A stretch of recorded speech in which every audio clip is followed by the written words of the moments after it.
What is going on, everyone? Welcome to the No Life Gaming E3 podcast. How is everyone doing this fine evening? Let me put it so that my face pops up when I talk on Zoom. Give me 1 second here.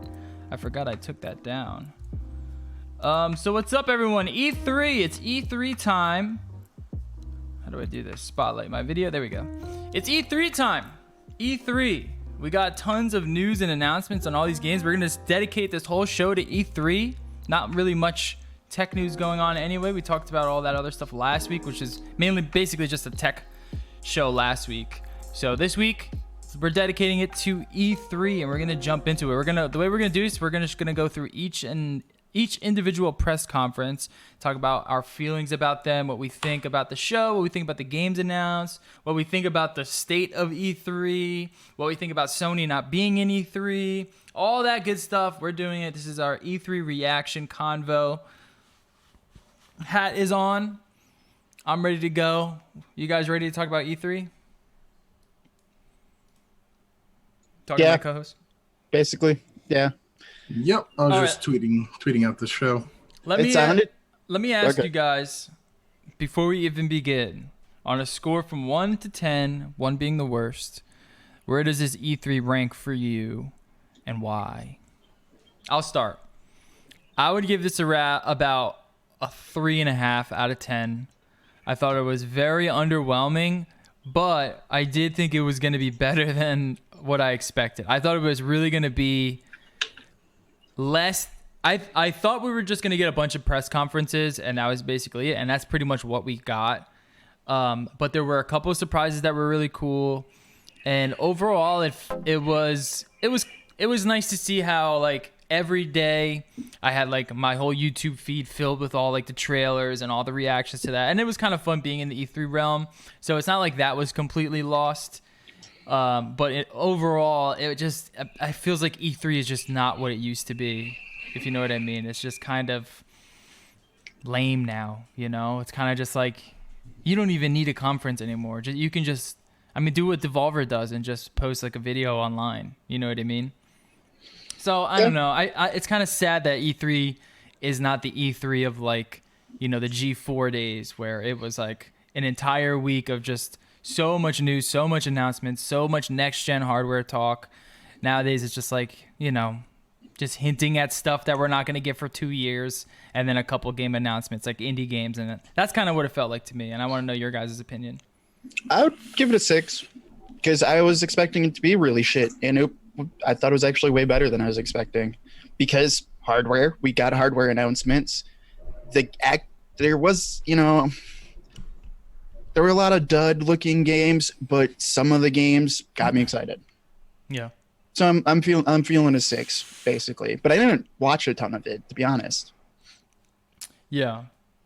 I think if I watched it, who knows? But yeah, I didn't really watch. I watched a few of the press conferences, like, in the background. It's not like where E3 used to be, where you put on E3 and you watched it, like, the whole weekend. And it was just like a torrent of news, and they would save some announcements for other days. Now it's like we got half of the fucking show leaked to us on Twitter, like, you know, before the show even began. And then you get the show and you get a couple of announcements, a couple of surprises, which is nice that there even are surprises. And that's why my score gets bumped to a 3 and not a 1. But overall, it's just kind of like, wasn't too impressed this year. There wasn't that much cool stuff. What about you, Doobie? I kind of watched everything. You sat and you went through the whole thing? Well, Sunday I watched EA, and then I watched Microsoft. Yesterday I watched the PC gaming show, which was Ubisoft. I caught most of that live. Then I didn't catch Square Enix live. I had to catch that later. But I watched it when I got home because I went to the Phillies game. And then today I took the day off anyway because I needed time to burn. So I watched Nintendo. Mm-hmm. So I literally really almost everything I caught live. okay. For me, grade-wise, I didn't have high expectations. I I'm not as low as Wayne, and I'm not going to be as high as Jerry. I give it Power Bat a 5. About average. 5 out of 10. Bad average. Yeah, I think it was. I think it was the thing for me of really high highs and really low lows. Yeah, like I agree. maybe I'm coming off of Nintendo Today alone, so those are a lot of highs for me. But man, from PC gaming through Ubisoft through Bethesda, there were some lows. Yeah. But there were some good highs. Yeah, there was some very good highs. Square Enix had, I think, the best developer conference. Their show was good, which was surprising to me because I'm usually not looking forward to their show. They were one of the worst last year. Yeah. Ubisoft, I mean... I can't even remember really their show last year. It's because The Quiet Man was their big announcement, and that game came out and sucked. But like Ubisoft had a really great show last year, and then this year, really underwhelming. Yeah, Ubisoft was pretty underwhelming. Nintendo was pretty good. Who do you think had the best show? The best show overall? I mean, if I'm going to go for a meme answer, I'm going to say Devolver. But no, the best show for me probably was Nintendo's. But let me say, which show got you the most excited about their platform to come? Nintendo. Yeah, me too. AMD. It's for me, and there's one, and it really comes down to one title for me with Nintendo that got me. I was audibly screaming, and that was a remake of a game that never came to the West in Seiken Densetsu 3 or Trials of Mana. Trials of Mana? Yeah. The ARPG? Not only was I not expecting anything close to that, I would have been just happy with the collection they announced coming. Mm-hmm. They are fully remaking a game that never saw a Western release to begin with. Mm-hmm. And it's getting a global release. That I was not expecting that whatsoever. It looks cool too. Yeah, at least Trials of Mana does. It looks so much better than the Secret of Mana remake they made. Yeah, it looks like an actual action RPG, which is what Mana series is. They're like one of the earliest action RPGs with Chrono Trigger. But it's funny because it's such a niche subject. It really is such a niche genre. I've watched a few videos of other people, and so many of them I've seen go, I don't know what this is. Mm-hmm. And for me, it's like from the moment I saw the first character, I knew exactly what it was, and I lost my shit. But yeah, I mean, I think they had the best conference. I want to say coming up in second was Square Enix. And then Microsoft. I think Microsoft had the third best conference. Mainly, I think it's because I'm a Halo. I'm just a Halo fan, and I got to see some Halo. Unfortunately, we're just not going to know anything about Xbox. In 2 years. For pretty much next year, we won't know anything about their new system. I will say, we'll get into it, but I'm really tempted to get that Ultimate Game Pass for $1. I really am. Oh, it makes sense. It's such a good deal, and it's on PC, and yeah.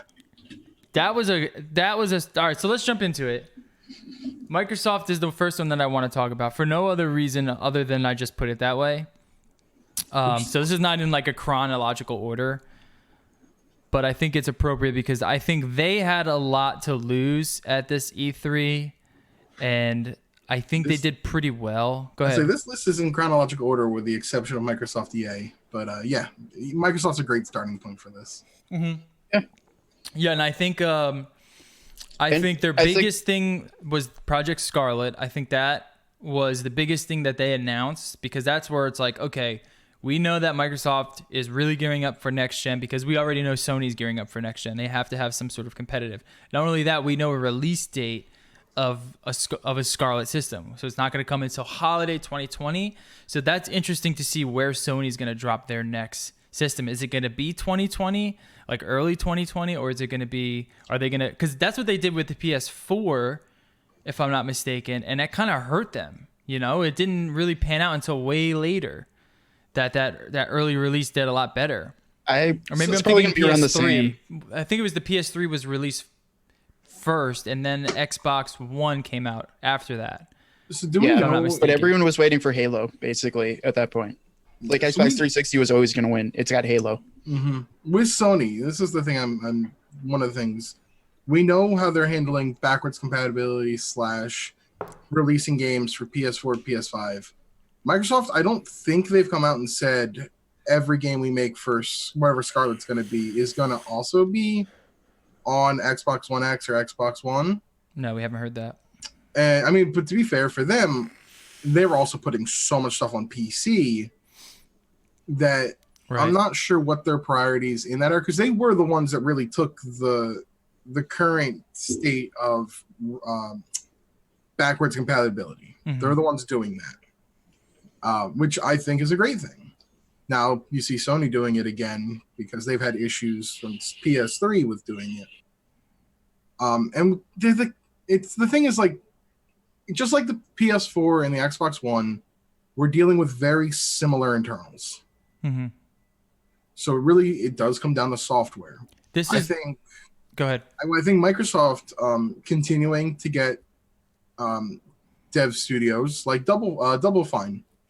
Psychonauts 2, I'm assuming, is now an Xbox exclusive. Mm-hmm.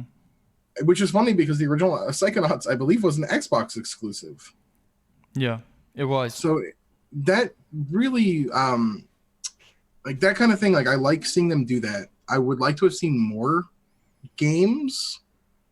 Gears 5, I don't know. Who fucking cares about Gears 5? I have a question. Exactly.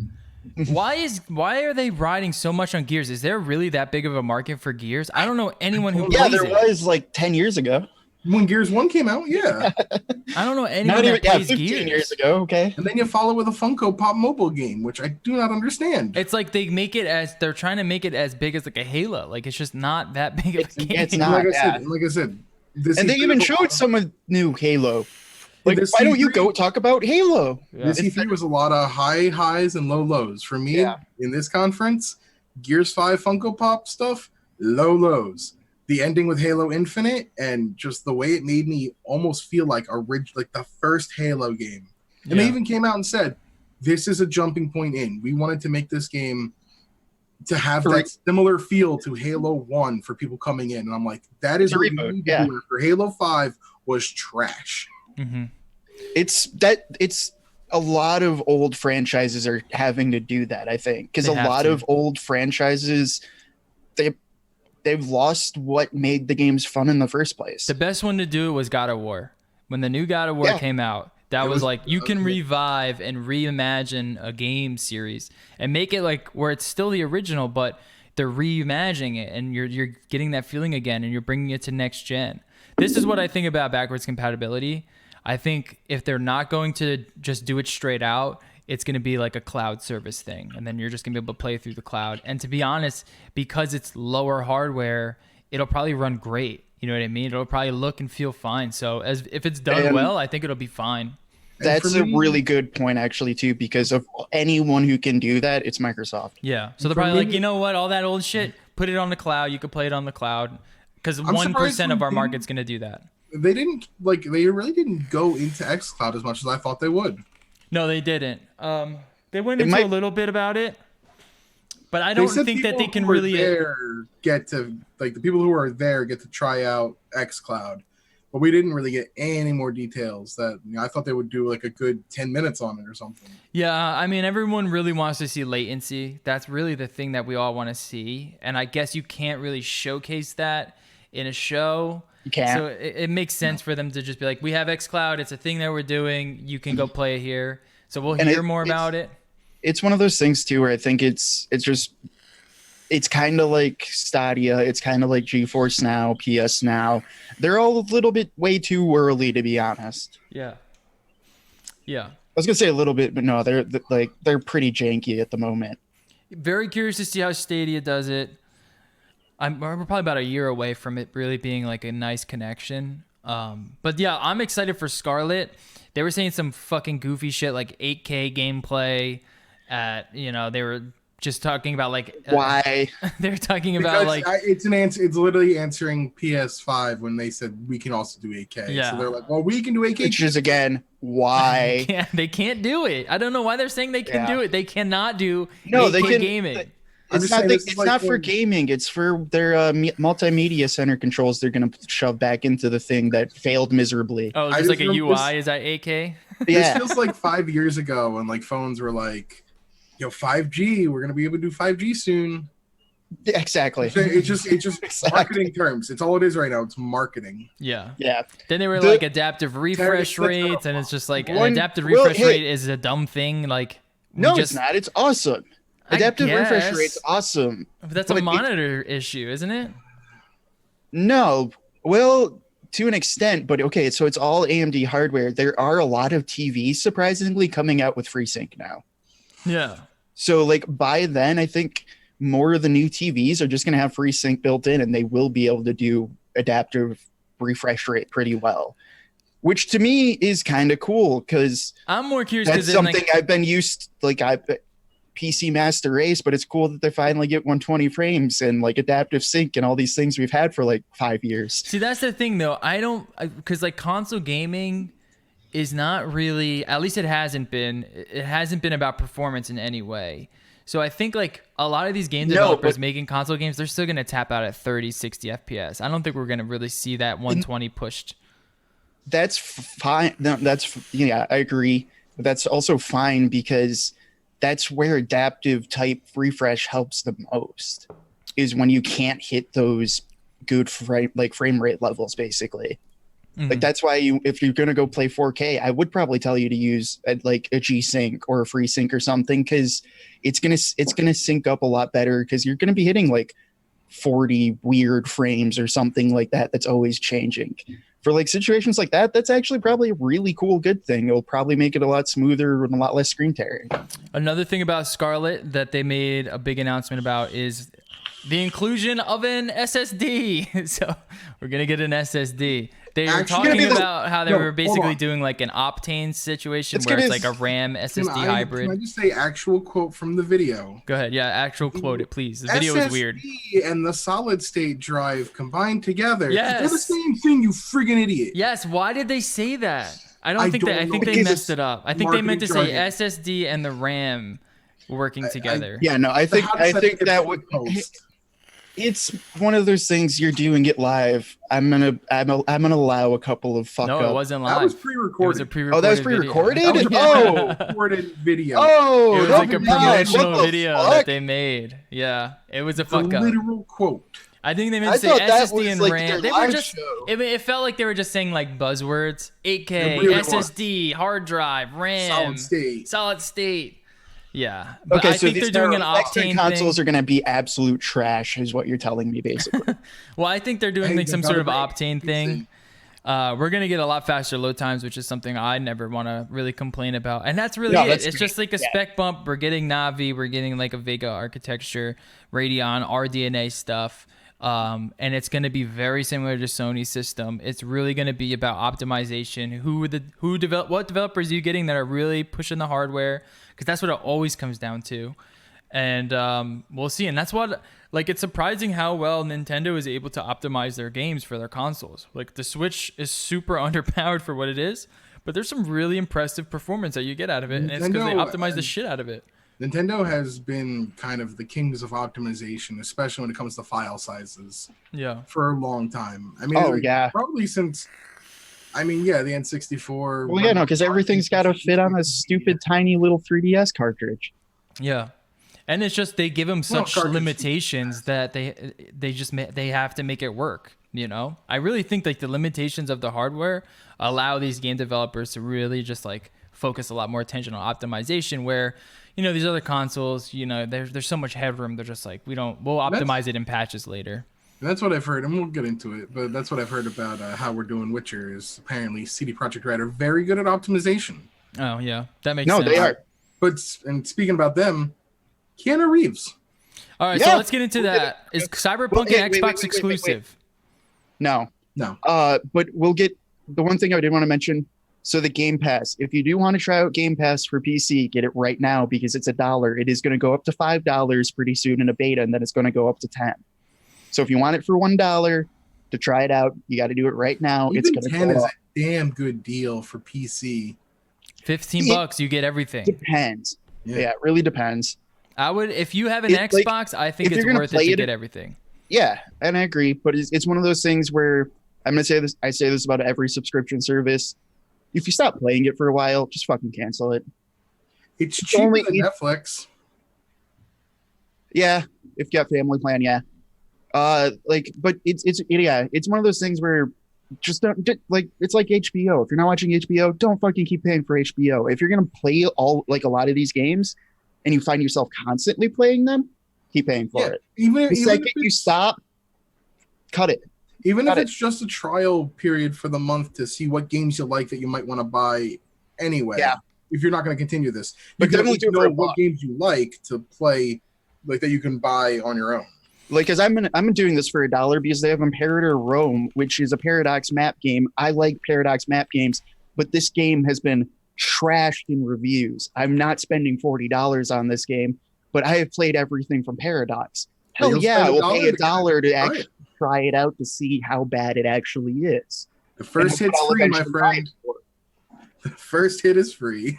Right. So it's just one of those things. Like, I just want to throw that out there. It's like it does seem like a good thing, and it's probably is a good thing. But we're in a world with so many fucking subscriptions. Don't be afraid to cut some of your subscriptions out of your life, my guys. So with Xbox Game Pass Ultimate, right now you can get it at $1. It's normally $15 a month. You get Xbox Live Gold, you get Xbox Game Pass, and you get Xbox PC Game Pass, whatever they're calling that.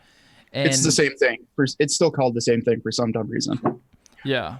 And you get it all bundled for $15, which is a pretty good aggressive deal by Microsoft. And I think it's probably, I don't know. I don't know if it's worth it right now. It depends if you play a lot of these games. For $1, On it's both, totally you worth know? trying. I would say Yeah. it's Well, For a No. dollar, yeah, it's And, worth well, it. I wanted to 15 talk- bucks, it's a little bit. We'll see. And we will see. But what I was going to mention too is I got to give them props because they're doing good. Like, they're trying to on the PC side. Like I was saying, Imperator Rome, that is a PC only game. Like, they're not just getting games that are on both consoles. Like, they actually are trying to go out and get games even on PC that are PC exclusives that are good. You know I think what I they mean? realize that the PC market is a market where they can make money. That Sony is that really doesn't have the option or opportunity to make money. Yeah, it's a completely separate market that they can really capitalize on that Sony and Nintendo aren't tapped into. And it makes sense for them to go that route because And it is yeah. Microsoft. Yeah. You know what I mean? Yeah, Like, exactly. They have the operating system you're playing these games on. it makes sense. It makes no sense why they haven't done this way sooner, but at least Yeah. they're doing it now. But like, yeah, we'll see how it goes going forward because I do want to see what they're going to add to this list. But it is cool to me, and I got to give them props that, like, you know, they're going and getting Paradox and they're getting other studios Master that are Chief just Collection and Halo Infinite hit that. It PC is. Pass? It is. I don't know how I don't go for it. I think it definitely is going on PC Game Pass. Well, that's the other thing I was going to say is if you're only playing one game in this other pass, just buy the fucking game. Yeah. Also, back to Keanu, Cyberpunk. Keanu's in Cyberpunk. Just when you thought you couldn't get more hype for this game, they bring out Keanu in the trailer and then bring him on stage. Whoa, Keanu, whoa, Cyberpunk. What's up? What did he say on stage? I He's love like, how you're goofy awesome too, he man. is. Whoa. He was like, "This game's breathtaking," and somebody yelled, and he was like, "You're breathtaking too." Whoa, you're breathtaking But you just- too. Whoa. I love goofy Keanu. Yeah. Yeah. Have you ever seen him fucking fuck up like a shooting range? There's like a gif of him at a shooting range and he's legit John Wick at the shooting range. It's insane. He's a fucking badass motherfucker. And now he's in Cyberpunk. This game looks fucking unreal. I'm super excited for it. You guys excited for this? I thought No it's shit. like this is the problem with Sony not being at the conference. They can't bring out Keanu on stage. This is why- Microsoft is the this one is to one do of it. The biggest reasons why I'm giving it a 6. I get to I have a release date for Cyberpunk. Yeah. Like, Right Yeah. before Going- 420. yeah, and then I'm agreeing. Going back to really high highs. Yeah. Mm-hmm. Yeah, that was probably one of my favorite moments. Because I was just like, no way, this game is gonna be insane. And that's with The Witcher writing. Come on, dude. This is going to be nuts. I don't know if this game will be able to reach the level of hype that it has attained. Like it's an astronomical Probably Kojima. not. It's at Kojima level right now. I will say it's a lot of cinematic trailers and not as much gameplay we've seen so far. Yeah. They gave us last year. They gave us like an hour of it.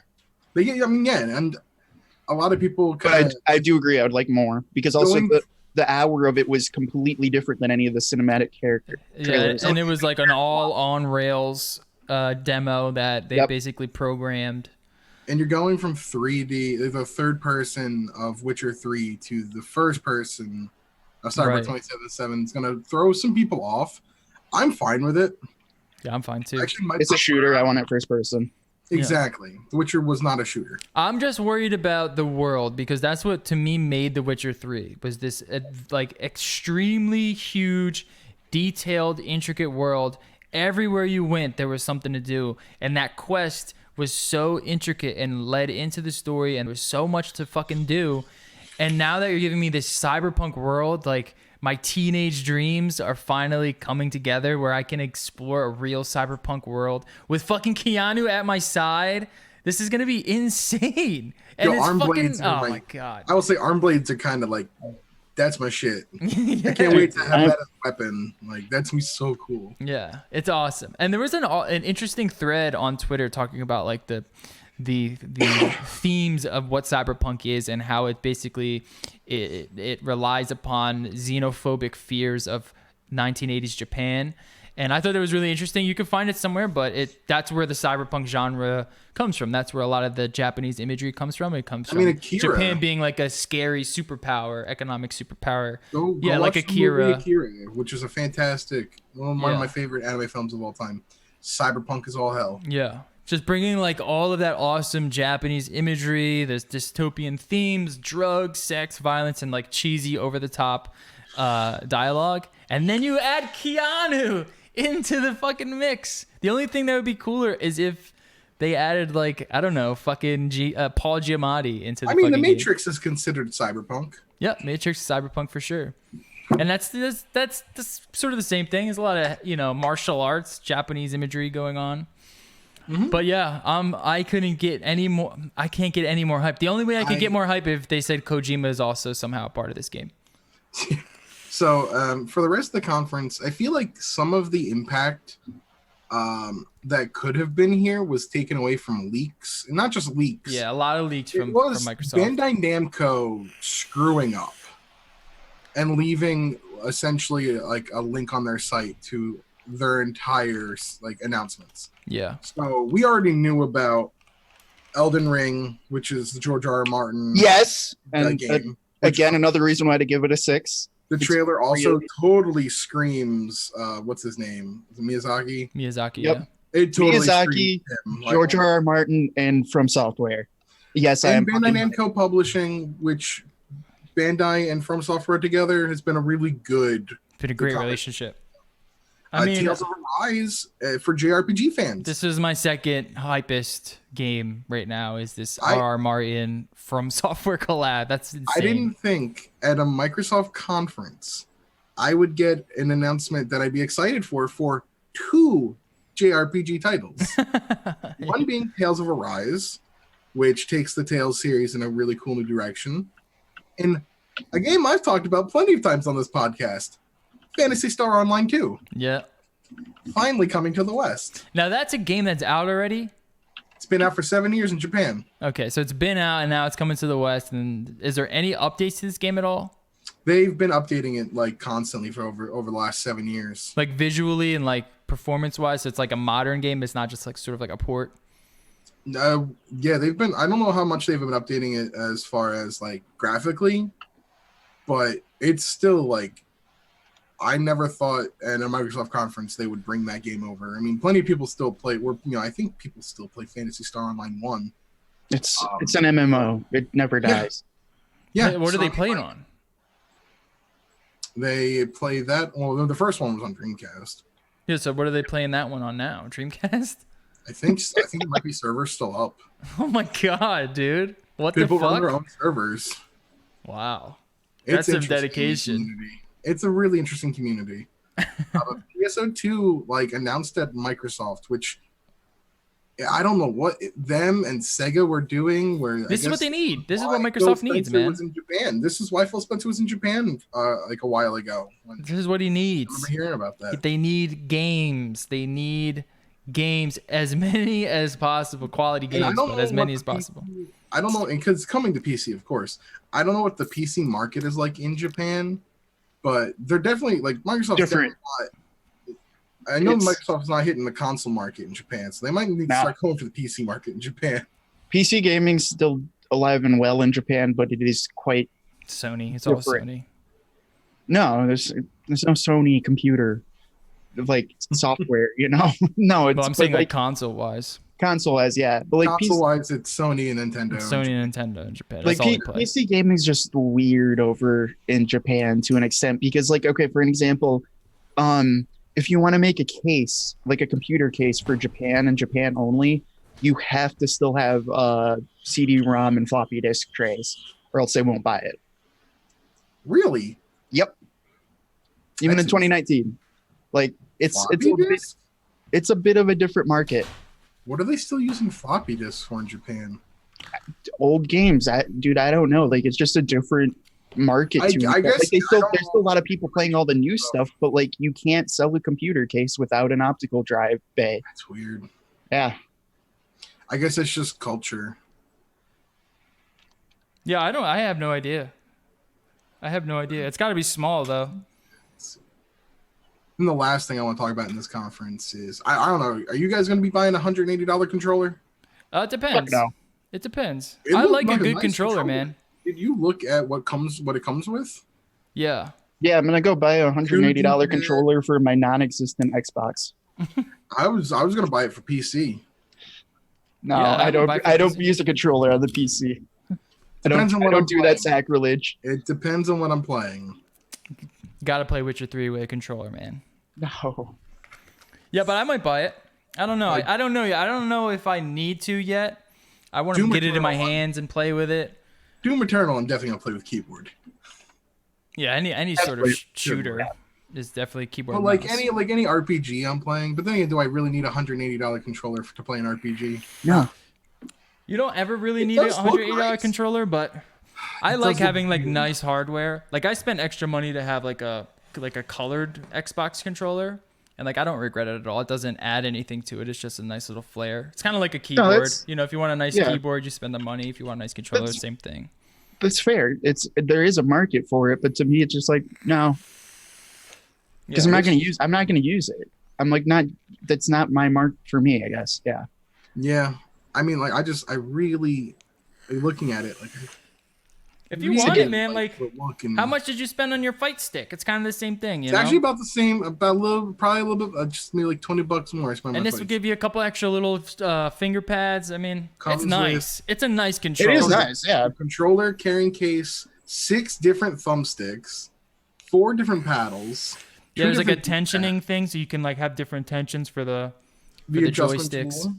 It's pretty cool. It's a little pricey, and that's the thing where I'm like, I don't know. I haven't bought the original Elite controller, so I don't know if I'm going to get this new one.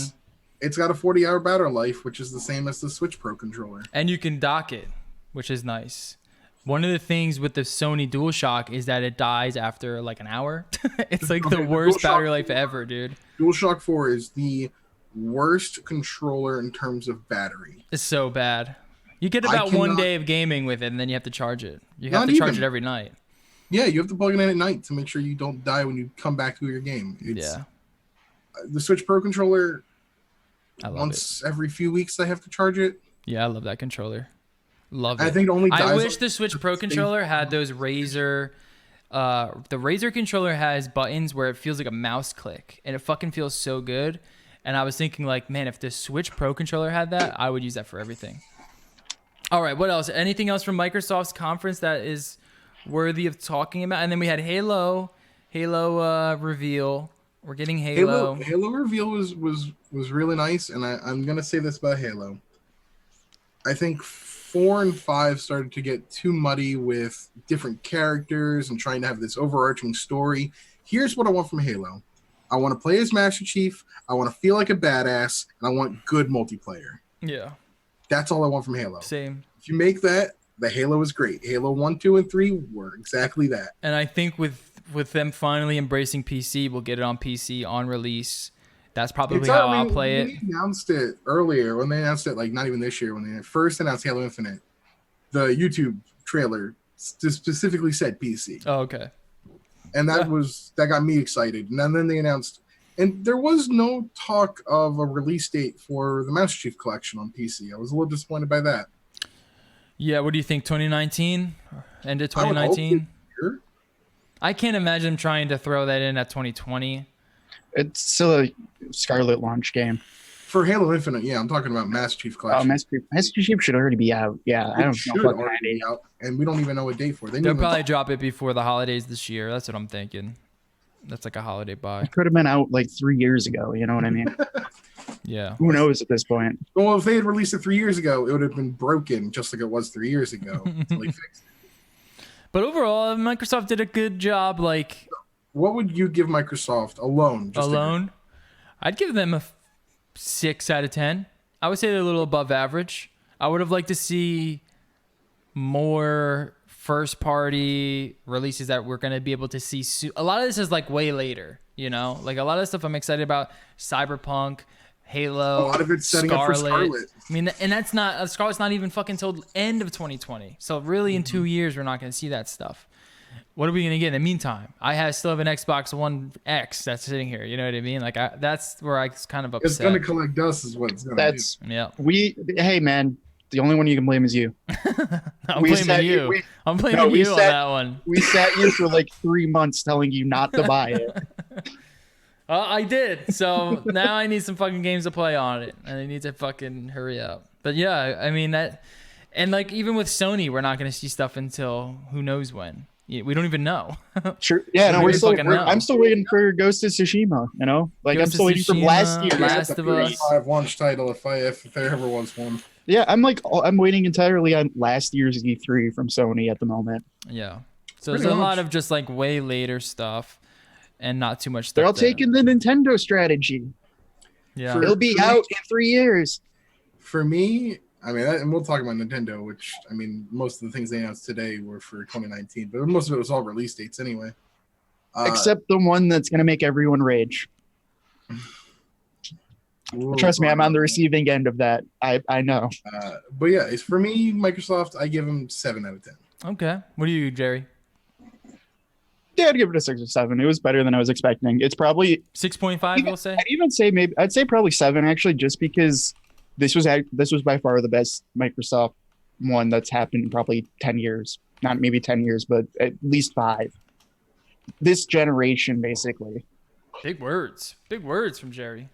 What other ones have you ever been hyped for from the Microsoft at E3? Usually it's a bunch of memes. In the Xbox One era. I couldn't even fucking tell you, man. When they bring a car out for Forza, and then this year at least it was a Lego car. Yeah, that was fucking awesome. That was actually fun. You get in an accident with that, dude, you'd fucking explode. All right. Oh, man. EA's next. What do you guys think of EA? 3 things from EA that I can think of. Who cares? Who cares? And Madden's coming out next month. Star Wars. Star Wars looks fucking dope. I like the way it looked. There's some. You said it, and I also saw it. I'm like, this has some Sekiro vibes to it. Yeah. It has some. I'm not against that. I'm not against it. I want to see a lot more, because my issue with it at the moment is it still feels a little bland, but it's more just like it feels bland. It feels like it'll be good, but it feels bland, and that's mostly just because there's so much you could do with Star Wars. But for me, my biggest problem is there's a weird disconnect with it. Like like a Sekiro From Software style could be really cool, but this just looks weird where it's like, all right, I have a fucking lightsaber and this dude has like another lightsaber and we're just hitting each other, but nothing's happening. We're just losing hit points. I feel like they definitely showed off. I don't think the level or stage, whatever they did to show it off, I don't think that was the right like level they should have went with. It Probably. was kind of bland. Yeah. It seemed like the level that you would go to like right after a crazy opening of like, here's a giant battle. Mm-hmm. And then here's the smaller level as we progress into the game. Showing that off first kind of didn't leave the impression that I wanted. And then they showed footage later of you like climbing in like an ATST, like climbing its legs, almost like it's like a Shadow of the Colossus. And I was like, Dad, why didn't we play that? That's cool. Yeah. I think it looks really good. I'm a fan of like heavily combat focused gaming, and I like how they're focusing on that and not like how Battlefront is, where it's like all shooting, bang, bang, bang. This is let's get a cool fucking lightsaber, do some duels, throw some powers out there. And I like that. And I'm not the biggest EA hater. I think they make extremely well optimized, extremely gorgeous games. If anyone could do a good Star Wars game, you know, you give them like a good combat system and a good a good team, and they can make like a really cool looking Star Wars game. We just haven't seen one yet because they always kind of just bombarded with microtransactions and stupid game modes. Story focused Star Wars, combat focused. I'm excited. They have the character from Rogue One is in this game. The guy, I can't remember his name off the top of my head. He's the dude from Shameless. Yeah, he's the brother from Shameless. Forget his name. So I'm interested because that was one of my very few cons with Rogue One, which I thought was a fantastic movie. He was the only good one. He was the only character that like he got a lot of screen time in trailers, and then when it actually came to the movie, I feel like they definitely let a lot of stuff of his on the cutting floor. He didn't get a lot of time to get his backstory, his character developed. I'm hoping this game like is going an interesting route, and including him kind of gives me what I wanted that I didn't get from Rogue One for him. So I'm interested to see where this story goes. Mm-hmm. Other than that, like, I mean, throwing lightsabers is cool. Force pulling people and having them hit their own shots, that's cool. It looks gorgeous.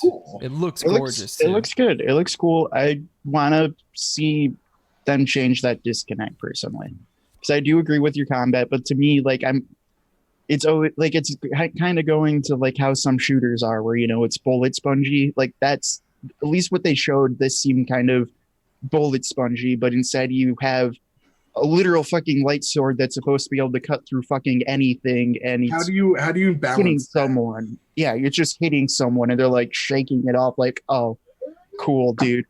Yeah, that's it. My mind's not okay with that. Basically, yeah, that's the thing too. Like the armor that's resistant to lightsabers. Yeah, they're gonna have to need to explain how it's like you hit a guy with a lightsaber and it doesn't just cut through him. You know what I mean?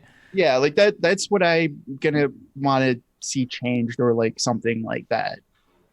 I'm excited though. I am excited for it. I'm hyped for it. It looks pretty fucking cool, and I agree with everyone's concerns as well. Like the story. I mean, the fact that it's a story-driven one is a step for EA as well. You know, it's not just like some fucking Battlefront microtransaction things. That's what no one wanted. This is kind of what we want. Can I make a muck team in it? Respawn's way. That's all that EA just needs to be like. All right, Respawn, you've got this. Disney called us the last time we fucked up shit with Star Wars. Yeah, but when has EA ever done that? That's the point. I'm scared. Yeah, I understand.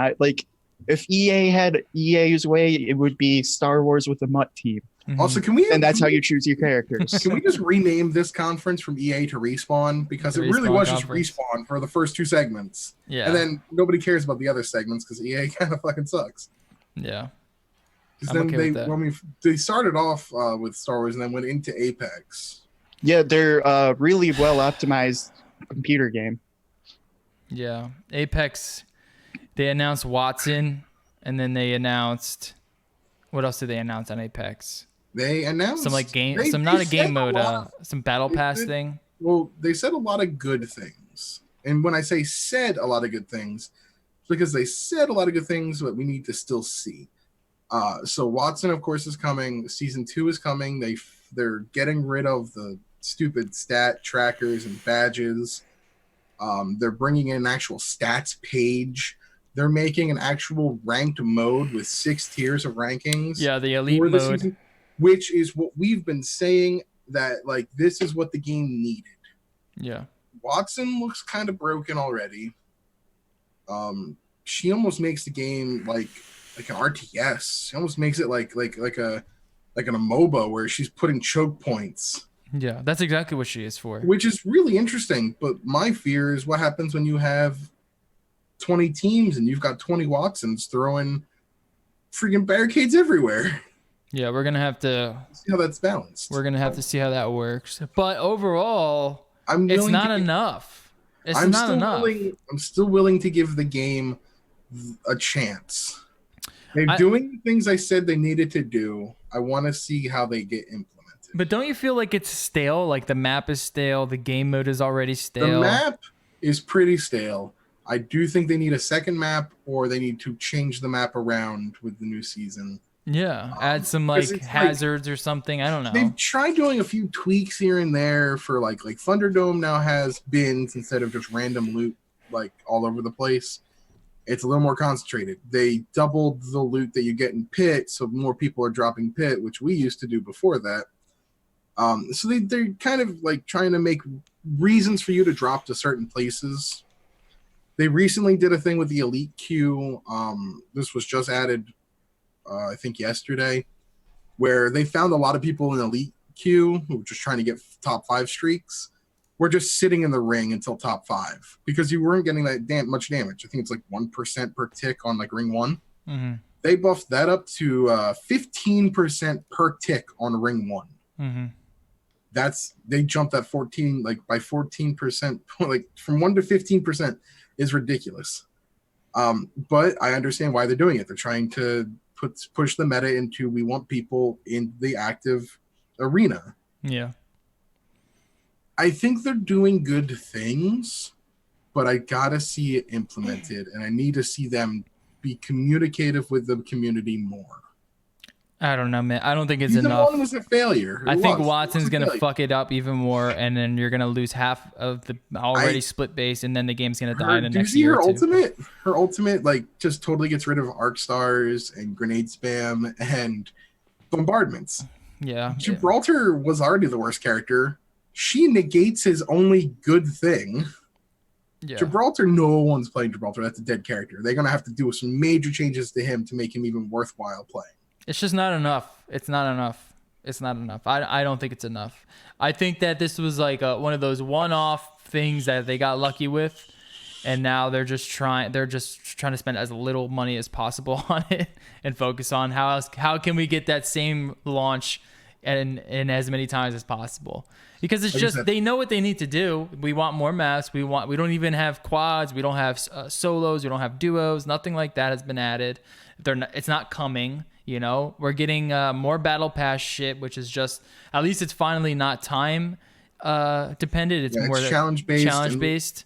The challenges who are they think they're weekly, and they're either daily, weekly, or weekly monthly. I think it's weekly monthly, but they stack, so you don't have to do them all like when they're live. If you wait 3 weeks, you can knock out the 3 weekly that you missed. You can just knock it out in a weekend. Yeah. That's a good change. Yeah. I mean, they're all nice, warranted changes, but they're not the changes that are going to get people. I mean, they're going to come back and they're going to play Watson and they're going to check out the new changes, and then they're all going to leave again. You know, it's not like that's what Fortnite does, man. They keep you locked in because there's so much. They're adding so much cool shit. There's the community that's always talking about it, and they're all memes about it and shit. This game had that in the beginning, and then it was kind of like, all right, well, wait till the next one and then the next one. And I think that's one of the problems is like, it's difficult. I'm not saying it's not difficult to do. But how do you kill Fortnite? You can't. Yeah. You're competing with Fortnite, but let's be honest, that's like making a platformer and going, well, this is like Mario, and that's not Mario, dude. Mario's like the king of platformers. You can have a good platformer, don't call it Mario. They just needed to add a lot more stuff.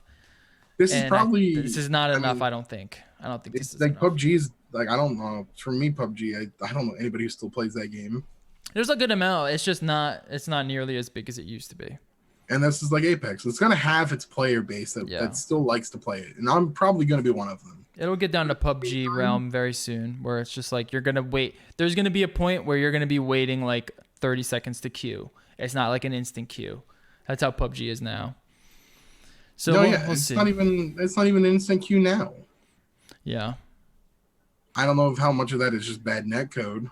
No, it's just you just gotta wait for everyone to play, for everyone to get in the game. And there were so many in the beginning that you could just instant queue it. That's how Fortnite is now. Fortnite, you literally can just hop in at any moment.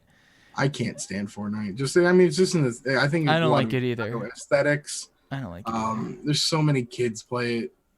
No, I don't like it either. I don't know. I just can't. I am hyped for the Star Wars one. What else is from EA that?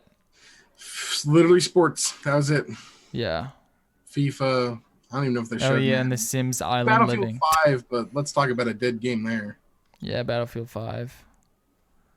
Yeah, EA's on they're falling off. This was a very poor showing. I would rank EA at like a 2 out of 10. I was hype about Star Wars. That was literally it.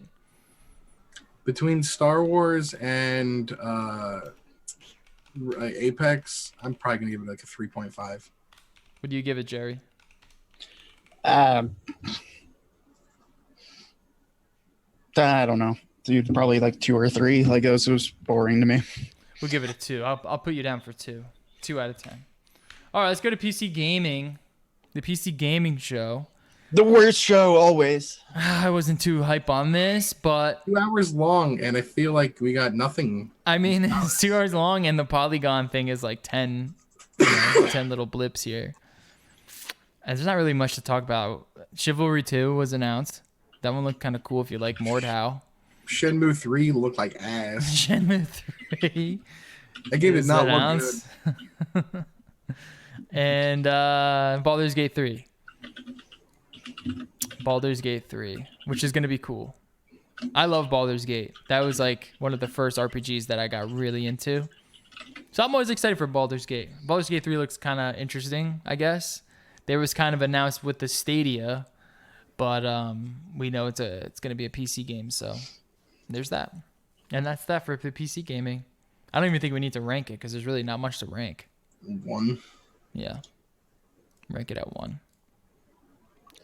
Ubisoft. Because it's 2 hours long and gave us nothing.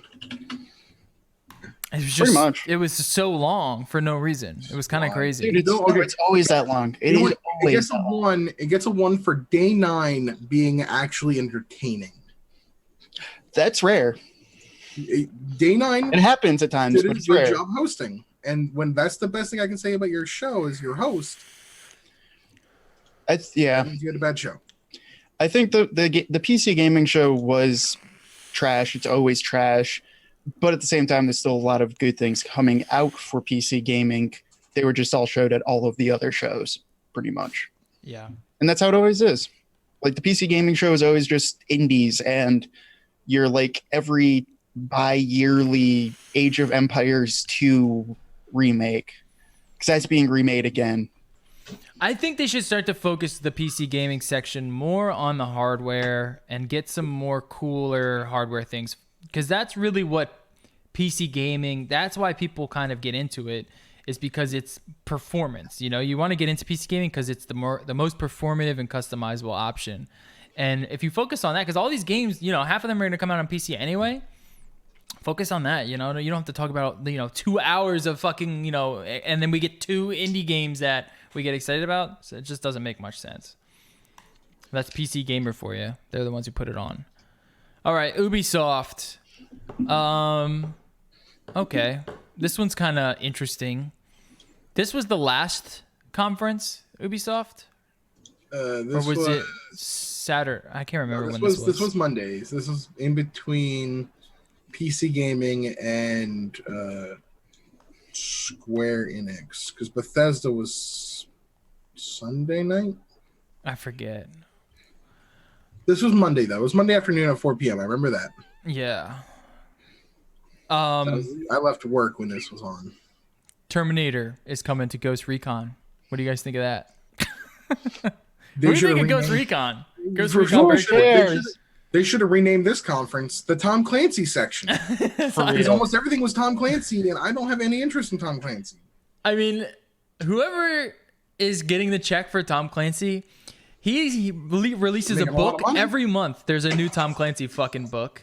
And now he's getting a fucking game every fucking it's like I feel 5 games Tom a year. Clancy's a ghostwriter. There's like just a bunch of people who write as a collective. He's under a the- Ghost Recon writer.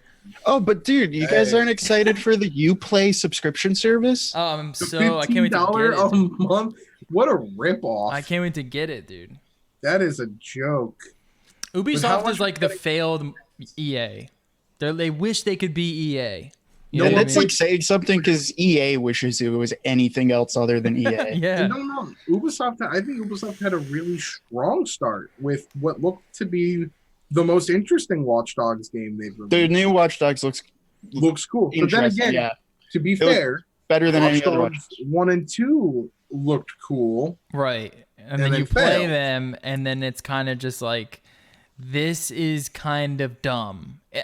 I liked Watch Dogs 2, but I couldn't finish it because it's a Ubisoft game where it's the same thing over and over again. It's a gorgeous game, and there's a lot of cool writing, and the story is okay. But once you get into an Ubisoft game, it's just like you hit this wall where you're just like, I don't want to do another recon mission. I don't want to do another fetch mission. I don't want I to know do how another Assassin's fucking. Creed feels like. Yeah, exactly. They're all the same, and this is gonna be the same Like- thing. It's gonna be cool looking. It's gonna intro I'm gonna- cool. I'm gonna keep my eye open on Legion. I'm gonna keep my eyes open on it. I'm gonna follow it. It And seems if it turns out to be good, I'll pick it up. yeah, it does seem interesting because I think the second Watch Dogs was way better than the first. That's what I remember hearing. I never But played. then this second one one looks was cool. this one looks more interesting just because like you can be whatever, you can be whoever. Like I saw one article that got me a little bit more hyped than I should have be for it because his entire plan is he's just going to take a bunch of old ladies and do the That's entire not game right. with- I yeah. want to be killer grandma, dude. Yeah, like or just like shit like that. Okay, that piques my interest. If you can just like make an army of something stupid. Mm-hmm. Now Let me this just is be where I'm punching gonna grandma. rain on your parade. Since it's an Ubisoft game, they're just gonna give you just so much control over it, and then it's you know what I mean. Oh, and then yeah. it becomes like, Oh, yeah. why am I doing No, this? I'm not expecting it to be good, but there's at least some You're ready to hope, do I your- guess. 10th fetch mission in a row. Ubisoft is the best at making the first like 3 hours so fun and so new and innovative, and then boom, after that you're just like, oh, I get it. I'm gonna have to do 20 hours of the same fucking mission, just reskinned over and over and over again. I was playing Assassin's Creed 3, and that's why after about 5 hours of that game, I dropped it. Yeah. And I like some Ubisoft game. Like I like Odyssey. I like Assassin's Creed Odyssey a lot.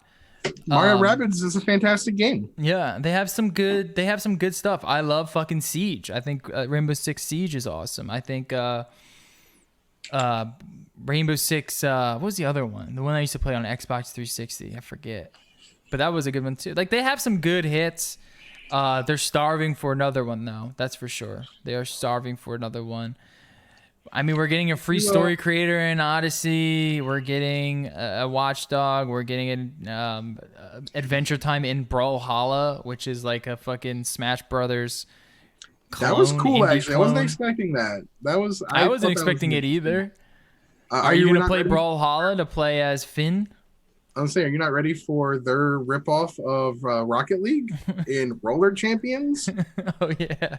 Which looks like if Lucio from Overwatch decided to play Rocket League on his skates. It does look like that. How about Just Dance 2020 coming to the Wii? No, I hate Just Dance with a fucking passion. How about a new TV show on Apple thing by the guys who made It's Always Sunny, and then a Division movie on Netflix because EA apparently Ubisoft now thinks they're Microsoft. Yeah. Well, I will Fucking say Bob I will Glassman. watch anything Rob McElhenney produces. I love Rob McElhenney. I'm just not gonna watch it on Apple. Yeah, you're gonna have to fucking what's it called? I will torrent it. I don't Torrent it. Yeah, but yeah, not so. It was just a lot of like. If there's all a over game the company place. that Rob McElhenney needs to make fun of, though, it's got to be Ubisoft. You know what I mean? Like Ubisoft is a good company to kind of rib on To be fair, McElhenney was also in. if you're not gonna do EA. He was originally signed on to direct the Minecraft movie. Oh, really? Yeah, before it got canceled. Ooh, I thought he canceled this show. I remember him saying it was too restrictive, the PG rating, and I remember him saying that they were gonna cancel it, but I guess He's- not. I don't know. I don't know what Apple's things are. You just can't, Mostly it has bad. to be a PG. You can't Is it- make yeah. anything that's not PG. and it was really Yeah. restrictive, and a lot of people dropped because they were just like, I can't even, say damn or something. For me though, like Ubisoft was like hit us with Watch Dogs Legion. I was like, all right, Ubisoft, what do you got in store for us? I'm intrigued. And then it just everything just went downhill. That was a lot of these shows, man. It was a lot of Then these they- shows. and then There was they like one capped it cool off thing, and with- everything was just like, who gives a fuck? And they capped it off with a game. I don't really know what this game is. It's got the most uninspired name ever, Gods and Monsters. Well, Which I don't know about you, but it's one of the most boring game titles I've ever heard. Well- They didn't show us anything about it. it involves a god and I'm sure some sort of monster. And the guy looks like what's his name from? I forget his name. I don't know. I mean, even the cover art is kind of boring looking. Have you seen the cover art for it? And that's the thing they're hanging their hat on as the one more thing. It could be Last cool. trailer. I'm not gonna hate on it yet. It could be cool. I like games like with gods and monsters, but all right, Bethesda. Was this Oh, boy. one of the worst shows of I was like, the? we're gonna give a grade to Ubisoft. I'm giving them. Oh yeah, what's the probably grade? about a 4.5. Hey man, that's not as bad as the PC gaming one. Or It was better than the EA. PC game. No, Bethesda was basically we're announcing something that could be good, immediately following it with something abysmal. Oh, it was bad. It was so bad. All right, It's like, so oh, you could do something cool here. Nope, you fucked it up. Okay. Can we just say Fallout 76? Our first year was about doing this. It's like, okay, no, they are backpedaling hard here. They should have, and I said that from the start. These are coming in season 2. Dude, no, it was like that. That's the perfect nutshell of how I saw a lot of the Bethesda show. Was like, okay, you're adding NPCs, you're trying to make it a good game. Okay, so you have a little bit of hope here. You could start trying Battle to see Royale, the progress, and then Battle Royale. Who the fuck? was it Dude, the I'm telling Firestorm you, mode or whatever it's called? They're trying to save Fallout 76 like it's No Man's Sky. They're trying to eventually make it a game that's worth playing. They're essentially trying to make Fallout 5 in Fallout 76. Because it's Fallout, and there is a core idea there that could be so cool. It's just they're not quite putting the pieces together for people to kind of jump on board yet. You know what I mean? Like human NPCs, that's kind of cool, but that's not quite what is needed. You know, there's a lot that needs to be done for Fallout 76 for it to be the game that they want it to be. And I don't know, Jerry, is this something that might bring you back to it? I'll try it, but like Human I said, NPCs? it's one of those things where like NPCs, yes, that should have been there. That sounds interesting. Like that sounds what I was saying the game should have been from the start, and I think you could still save something out of it. Yeah. But then again, you immediately follow it up with Battle Royale, so who the fuck knows? It's probably going to be like 5 of them, and it's going to suck. Yeah. Yeah. Oh. What about Ghostwire Tokyo? This kind of looks cool. That I would looks say- actually interesting. The presenter, the lady who did this, I think she's also like, From The Evil Within. she is probably like out of everyone at E3 this year, she's like the most charismatic. Yeah, which is trying to sell their fucking crazy ass game. Yeah, the game No, looked it crazy. looks kind of But cool. His game looks crazy. I'm interested in this game. This Yeah. is one of the ones, the very few from this we whole don't quite know what it is, but it involves Evil some Within, sort of It's not a bad game. there's some Evil sort of like Within, Japanese ninjas and some cyberpunk feel and some samurais. Cool. My girlfriend and all her weeb friends are really excited about it. Really? Yeah, no, like they like her a lot as like a content creator or something. I don't know. Oh, really? Yeah, like apparently she's done a lot of cool stuff. So we'll see. I thought somebody said something about her, comparing her to, or maybe she had something to do with Bayonetta. I don't know. Interesting. I know nothing about her, and now I'm more intrigued. This looks kind of cool. And then I mean, what else, dude? Like They ruined Commander Keen, is what they did. Commander Keemstar? Commander Keen. I don't know who Commander Old Keen game. is. It was an old game from back in the day, but now they're bringing it back as a mobile game that looked awful. Yeah, this doesn't look fun at all, actually. Just All right, well, there's that. I don't have a problem with them. McDonald is the only thing that I can think of that I'm like really out of this whole conference. Maybe that Ghostwire, but like Doom Eternal is just all I want. Well, there's two things that I kind of was like, okay, that's cool. Wolfenstein Youngblood. I love the Wolfenstein series, and then the Doom Eternal Again, thing, excited, whatever. but it's too far out, so who knows? Yeah. It was The meh. Rage 2 expansion coming, and it's just like Rage is Rage. Eh. Somebody somebody said it probably best. Rage 2 is a game that is, when they show it off, look at a lot of these fun things you can do. And then when you play it, it's like, I want to do that fun thing. Well, are you ready to travel in between places for a long time before you can get to that fun thing? Yeah. I mean, that's That's literally not all good. the game is. That's all the game is But like everything they I've could seen- cut out all of the fucking driving around and they would have a great game because the Everything- combat is so good. Yeah, like I said, everything I've seen from Doom Eternal, though, has me just excited. Every time I see it, I'm just as excited, if not more excited, to play this game.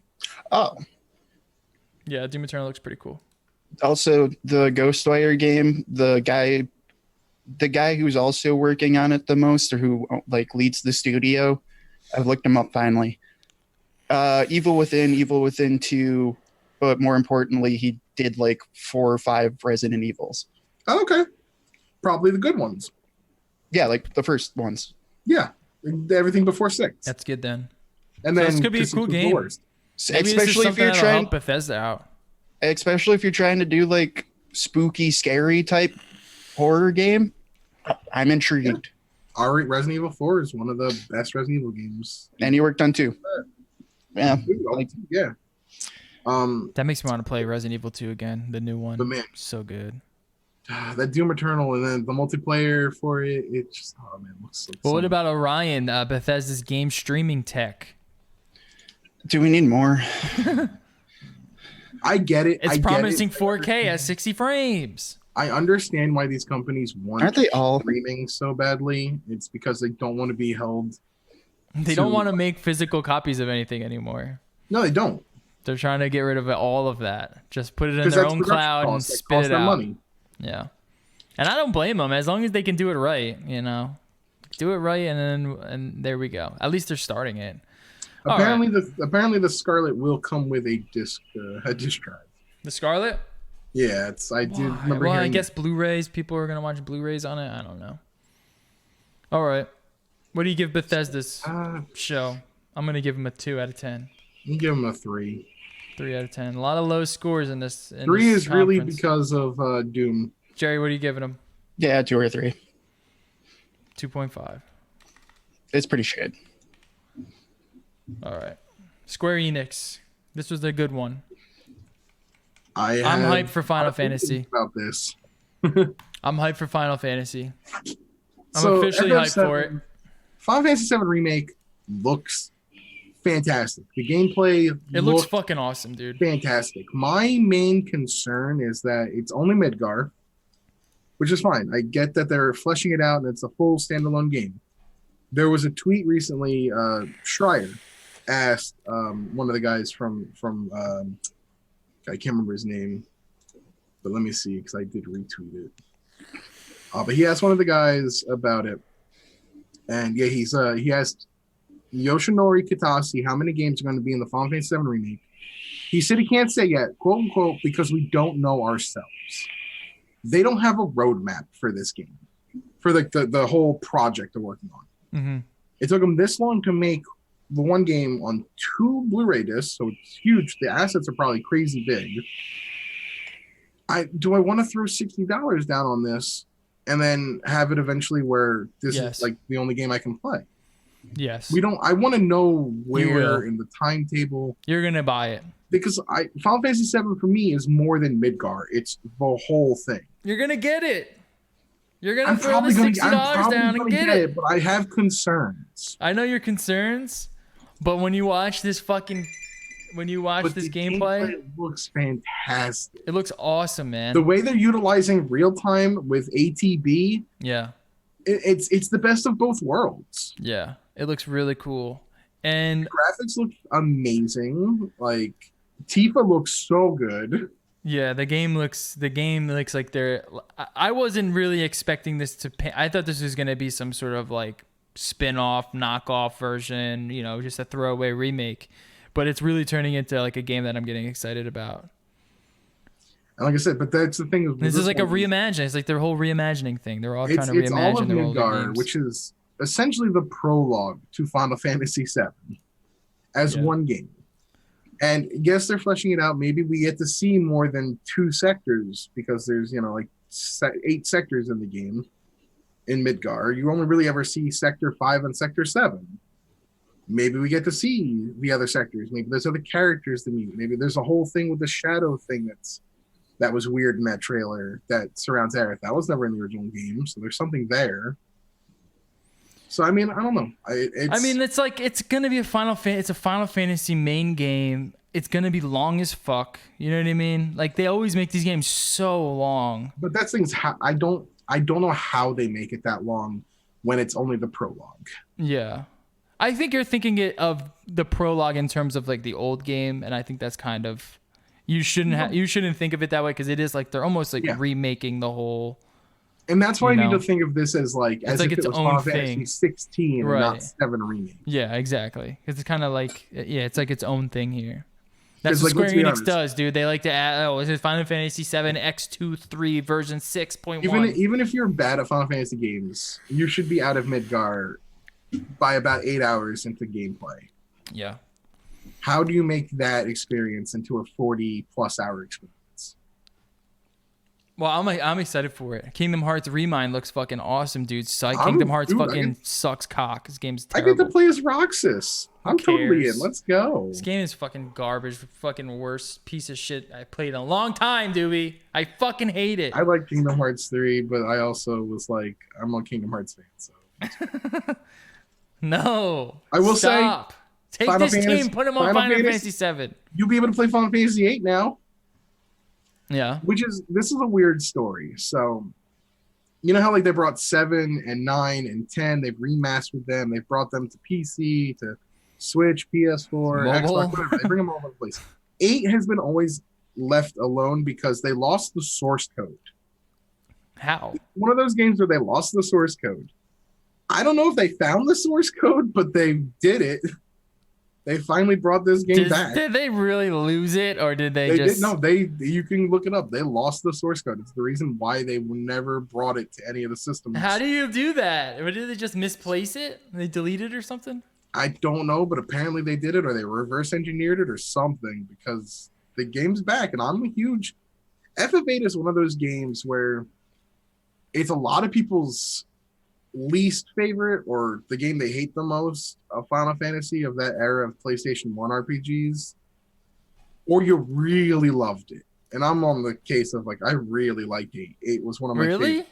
I have 2 physical copies of 8. Oh my god. Did you send them the fucking disc so they can re-engineer it? Is that how they did it? But yeah, I mean, like that for me, I didn't expect this. So like, that was a moment in this presentation that I was excited for. What about Outriders? Didn't see enough of it. Yeah. I don't know what it is. Agree, but I'm still kind of excited because I liked Bulletstorm a lot. Oh yeah. So it's those guys, and they've been putting a lot of work into it. So cautiously optimistic. Looks pretty cool. I'm a fan of weird shooters like this, so I get excited for stuff like that. Bulletstorm was cool. Interesting. Oninaki, yeah. Yeah, new RPG. Let me show some of the footage here. Yeah, new RPG. What do you know? RPG by Square Enix? You don't say. JRPG. Always down for JRPGs. But it looks cool. It's got like a cute little art style to it. It's kind of like an ARPG. It seems more like an indie title. It's gonna be a smaller, maybe like a 20 to 30 hour max RPG, which is fine. It's kind of got like a Diablo feel to it. Looks pretty cool. Definitely real time. It's nice. Final Fantasy 14 Shadowbringers. I don't play MMOs that much, so I know a lot of people who do, and they're super excited. That's their MMO, right? Yeah, FF14's their MMO, and a lot of people I know who play it, they were losing their shit. So I guess that's good. And then I'm gonna say this, but Marvel's Avengers didn't do it for me. Yeah, this says here right on Polygon, Marvel Avengers character designs look generic. I kind of agree with that. Yeah. It doesn't stand out. It looks so much worse than Spider-Man did. I love Spider-Man. It looks nowhere near as good as Spider-Man looks. I mean, it doesn't look bad. It just looks bland. Yeah. Like where Spider-Man oozes personality in its design and in Spider-Man and its gameplay mechanics. Granted, we didn't really see gameplay, so I can't really say anything about gameplay. Yeah, we didn't see gameplay. We saw like this weird trailer thing. It does look kind of generic and kind of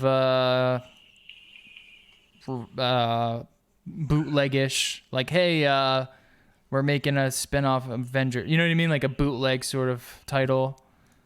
It's kind of weird too, because like I'm reading this article and like they've confirmed that the big villain is Taskmaster. Oh, cool, dude. Who fucking cares? I am sorry. I'm trying to hold my tongue. But I just dealt with Spider-Man and we made Taskmaster look like a joke in Spider-Man. Yeah. That's weird. No, like this whole game, like it. Sure, they're good movies, but like no, we don't. I wouldn't even say that. Fair enough, yeah, but it's just like, dude, we don't need this. We don't like stop. It's like I have the same feeling about this whenever someone makes a video game movie. It's gonna fucking suck. Yeah, chances are it's gonna be terrible. Pokemon was good. Detective Pikachu was good. That's like 1 in a million. It is. It's not a very high bar. All right, And overall, didn't clear the bar by much. I'll tell you that. overall, Square Enix, it's kind of cool. I give it a 4 out of 10. I was there, I like Final Fantasy VII. That's about it. I'm still gonna go with a 3, just because this is less my style of. I like Final Fantasy VII. Cool, it looks great. I share Juby's concerns, but it's also like I already own the fucking game. I've owned it for 25 years. Cool, you gave me Avengers. Like the only game I'm actually really hyped for is from Bulletstorm, and I haven't even seen anything of it. Yeah. For me, It's good. It seems interesting, but I'm not sold. I think the Final Fantasy VII stuff was enough to give it a little bit below average rather than like a dead score. there was a lot here for me that I enjoyed. I think this was the second best conference, so I'd say like a 7.5 out of 10. 7.5. Okay. It was definitely this was definitely a conference where it's like you either resonated with a lot of what they showed or you didn't give a single shit. Yeah. All right. Now on to the big one. Maybe the best show? I don't know. We'll see. I would make that argument. The Nintendo show. Of course, you would make that argument. Let me get Grimes. Where's Grimes? The Nintendo show. A lot of stuff. We got a lot of stuff. Okay. Nintendo. The first thing, Nintendo boss says no plans to unveil cheaper Switch at E3. So we didn't get any announcements about any new Switch hardware. And I'm not going to score down from a perfect 10 down to a 9 just because of that. Come on, man. Let's go. We want some new Switch hardware. It's cheap. It's easy to make. Just put one together. Come on, man. Give me a powerful Switch. Bigger battery. But that's okay. What was some of the first things that we got? Witcher 3 on Switch? Come on, dude. It's interesting. Come on, man. Let's go. You can play fucking as Geralt anywhere you want now. But also terrified. I mean, looking at the footage, it definitely takes a graphical hit. You don't say. But as long as that core gameplay is, and it's the full fucking experience, you're getting all that story. That's pretty. And if you get all the expansions included, yeah, sure, I'm down. Yeah, I am very curious of the performance and how it's gonna run. But I've been very impressed with a lot of these Switch games lately. So I'm sure if anyone can do it, it's Project Red. Or whoever team that they hired to do this port. We'll say that Witcher 3, very interesting. I'm interested. It's gonna run worse than the PC port, of course. Look at the scene where you walk by of the dudes hanging on the tree, and just look at the graphics of this just scene. It's so bad. I think it's gonna be how well does it play. Yeah. Graphics are one thing, but one thing I'm afraid of is if I play it on my Switch, I don't want to be feeling like, damn, I wish I'm playing this on PC. I want to just be able to get lost in the story and the world of Geralt. And then you see these graphics, you're just like, oh frame shit. Rate, and it's gonna have to have, it's gonna have to not be utter trash. Yeah, it needs to have good frame rate, and it can't take forever to load. You can't load every 2 seconds. It's a fucking gigantic world. It should If they're gonna fit it onto a cartridge, it should be fine since cartridge run speeds aren't that bad. But like, I don't know how. We'll see. We're gonna see. 2019 optimization. So the complete edition. You can pre-order it now. Can I see what world are we living in 2019 where Dark Crystal's relevant?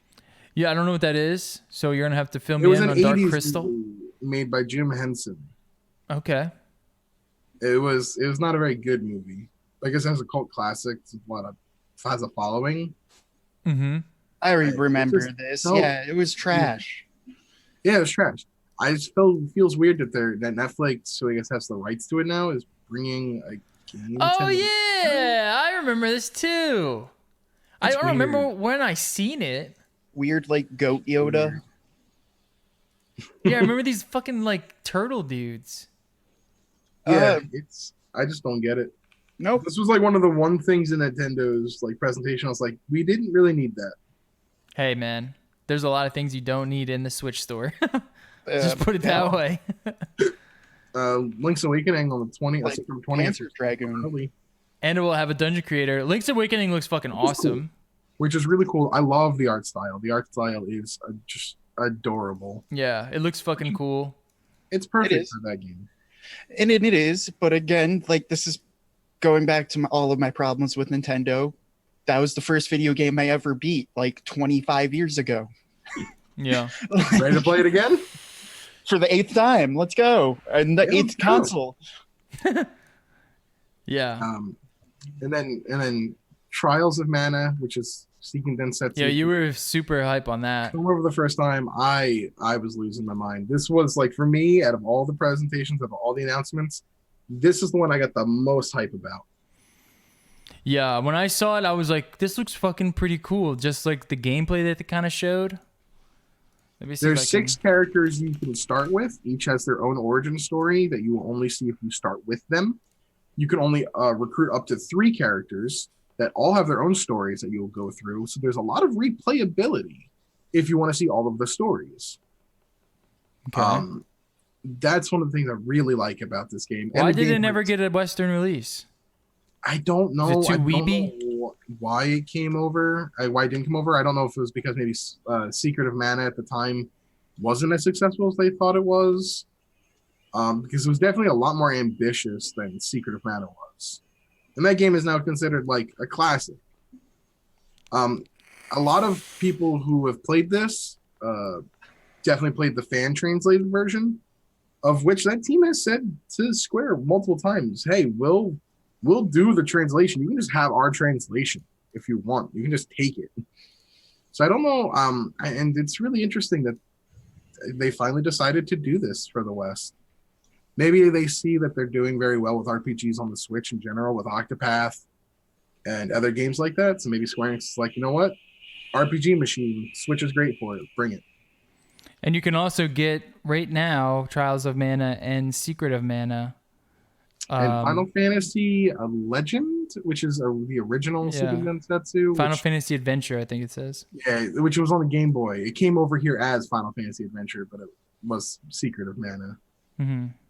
I you can played get them Secret now, of Mana or on an old emulator you on can get it on- Dreamcast. You can get it August 28th physically if you want, which I will be getting physically because the artwork on that box is beautiful.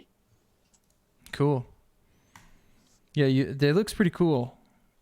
Something I might pick up. All right, moving on. Resident Evil 5 and 6 coming to Nintendo Switch. There you go. Interesting. Some more All right, Capcom. Resident Evil 4 is coming, so I'm fine with I'm that. big on Capcom these days. I'm digging a lot of stuff that they're doing. 6 is just not a great game, but I mean, that's fine. No More Heroes 3. Konami. This was a surprise. Yeah, I don't know what this is either. So No More Heroes was a game on the Wii. No More Heroes 2 was also on the Wii.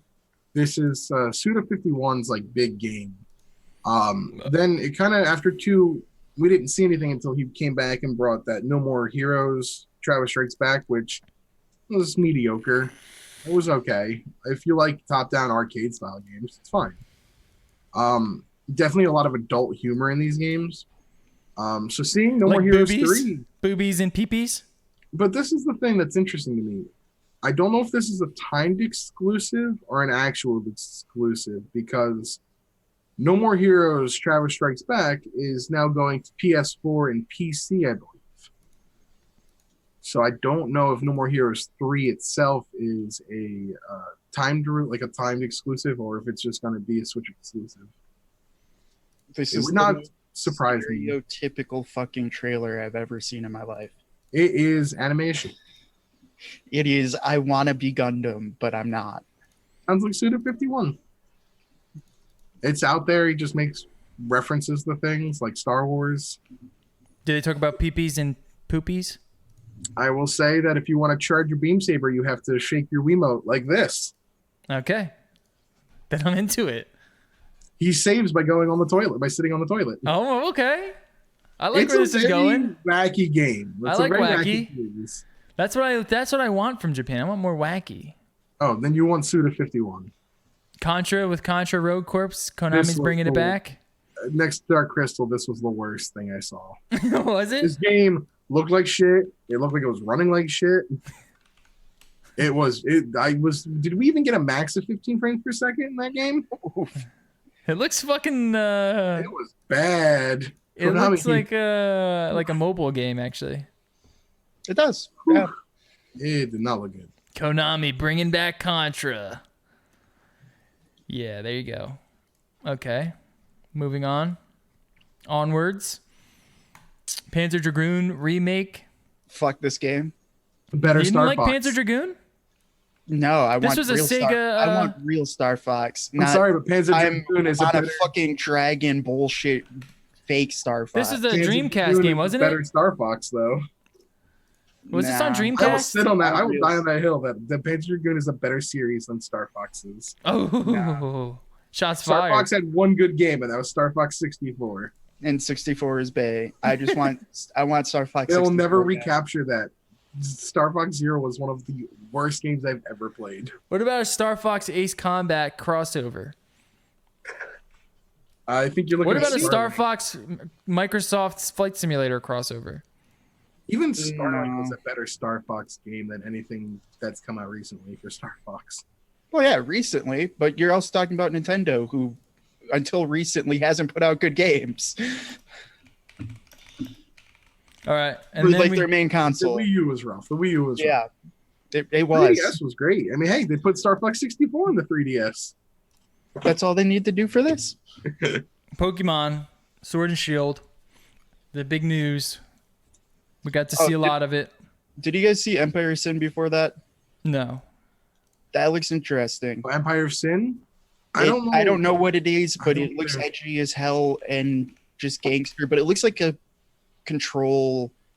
It looks like the type of games that I like, of like tycoony, control-y type stuff. I don't know. We'll Yeah. see what with it like actually. with like gunplay of like a top down. It's Paradox. What's it I'm called? gonna buy I it. mean, I get a feeling of Grand Theft Auto from it. I don't know why. what's it called? But, like, Empire of Sin. Grand Theft Auto. Like I'm talking The like old school, like 1, 2. 1 and 2. Yeah. Like kind of, yeah, but like it's Paradox, so it's gonna have some management things, and Paradox does management really well.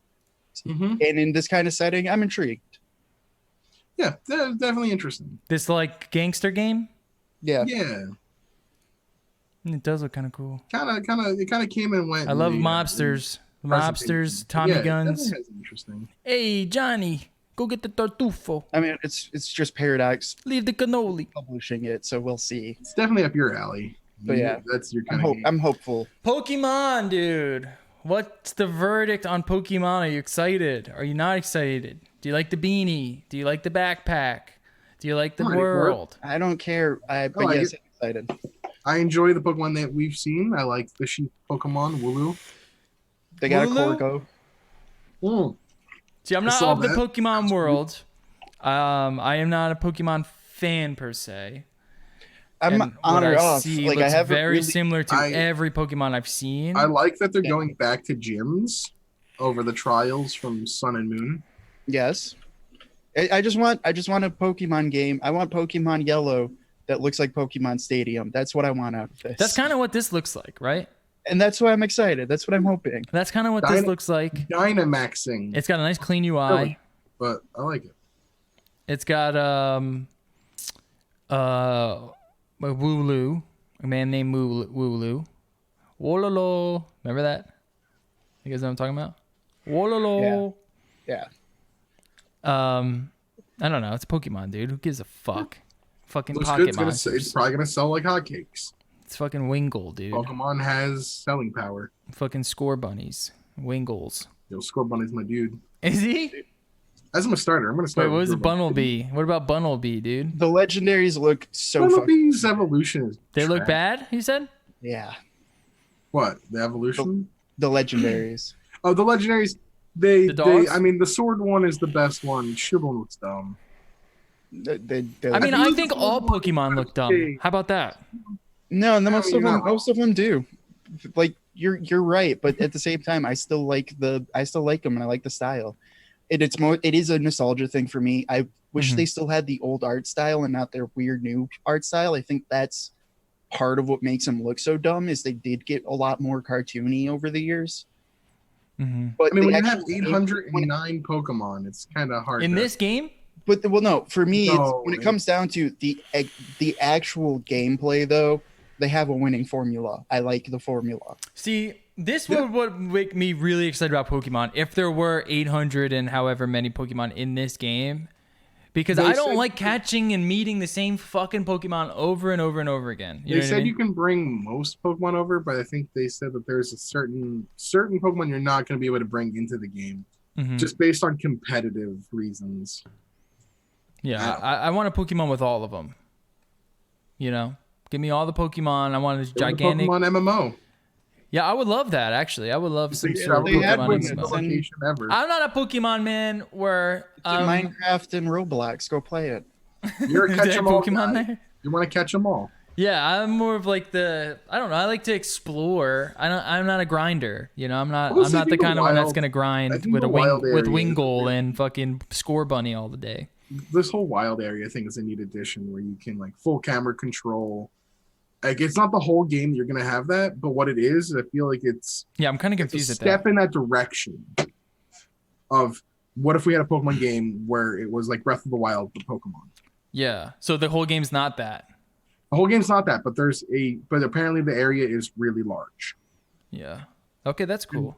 So I mean, like that's cool. That's yeah, a Breath really, of the Wild Pokemon. Like thing. that's what I'm saying. but That's that would be cool. dope, right? A Pokemon like in Breath of the Wild where the whole world was Yes. full camera control. You see all the Pokemon, Yes, exactly. That's what I like. That's what I want. and this is a step in the right direction. If it's well received, they might pursue that as a full thing. Why wouldn't it be that? What are they still? What is there like a world map that you got to go to or something? Not still like routes where it's like predetermined. like, Right, there's the right. route. Okay. You can't leave, just climb up that hill because you want to. There's a fence Yeah. there. Yeah.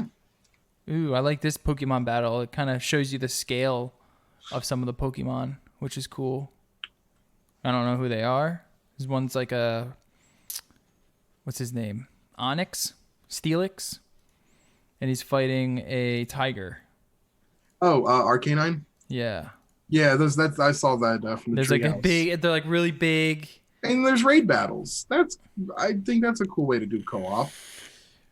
Can I do it with my friends? I hope so. No. That's not something they want you to do on Nintendo anymore. They did come out and say that Super Mario Maker Mario Maker 2 will be receiving an update in the future that will allow you to Oh, play. sure it will, Nintendo, and you're also gonna fix the They got fucking enough online for backlash from fucking that. Mario They got enough Tennis too. Backlash from that. Luigi Mark- Mansion 3, dude, let's go. Yeah, the game looked good. I like Luigi's Mansion for GameCube. I thought that was a cool game. A lot of personality in this one. Do you think Luigi Mansion was sold well because it was the first game on GameCube? I mean, did the GameCube sell well? I don't know, but I remember seeing Luigi's Mansion with basically every GameCube that I've seen. Well, it was you in the Did it old come days you with had it? packing. You had packing titles back in the day. Maybe they came with it. SNES and stuff. I don't think it came with it, but it was a launch title. Yeah, I had it. I thought it was a good game though. Oh, it was a fantastic game. Yeah, I This didn't know one there looks was a to be second just- one. There was on the 3DS, and there was a lot of criticism about that one because it was mission based.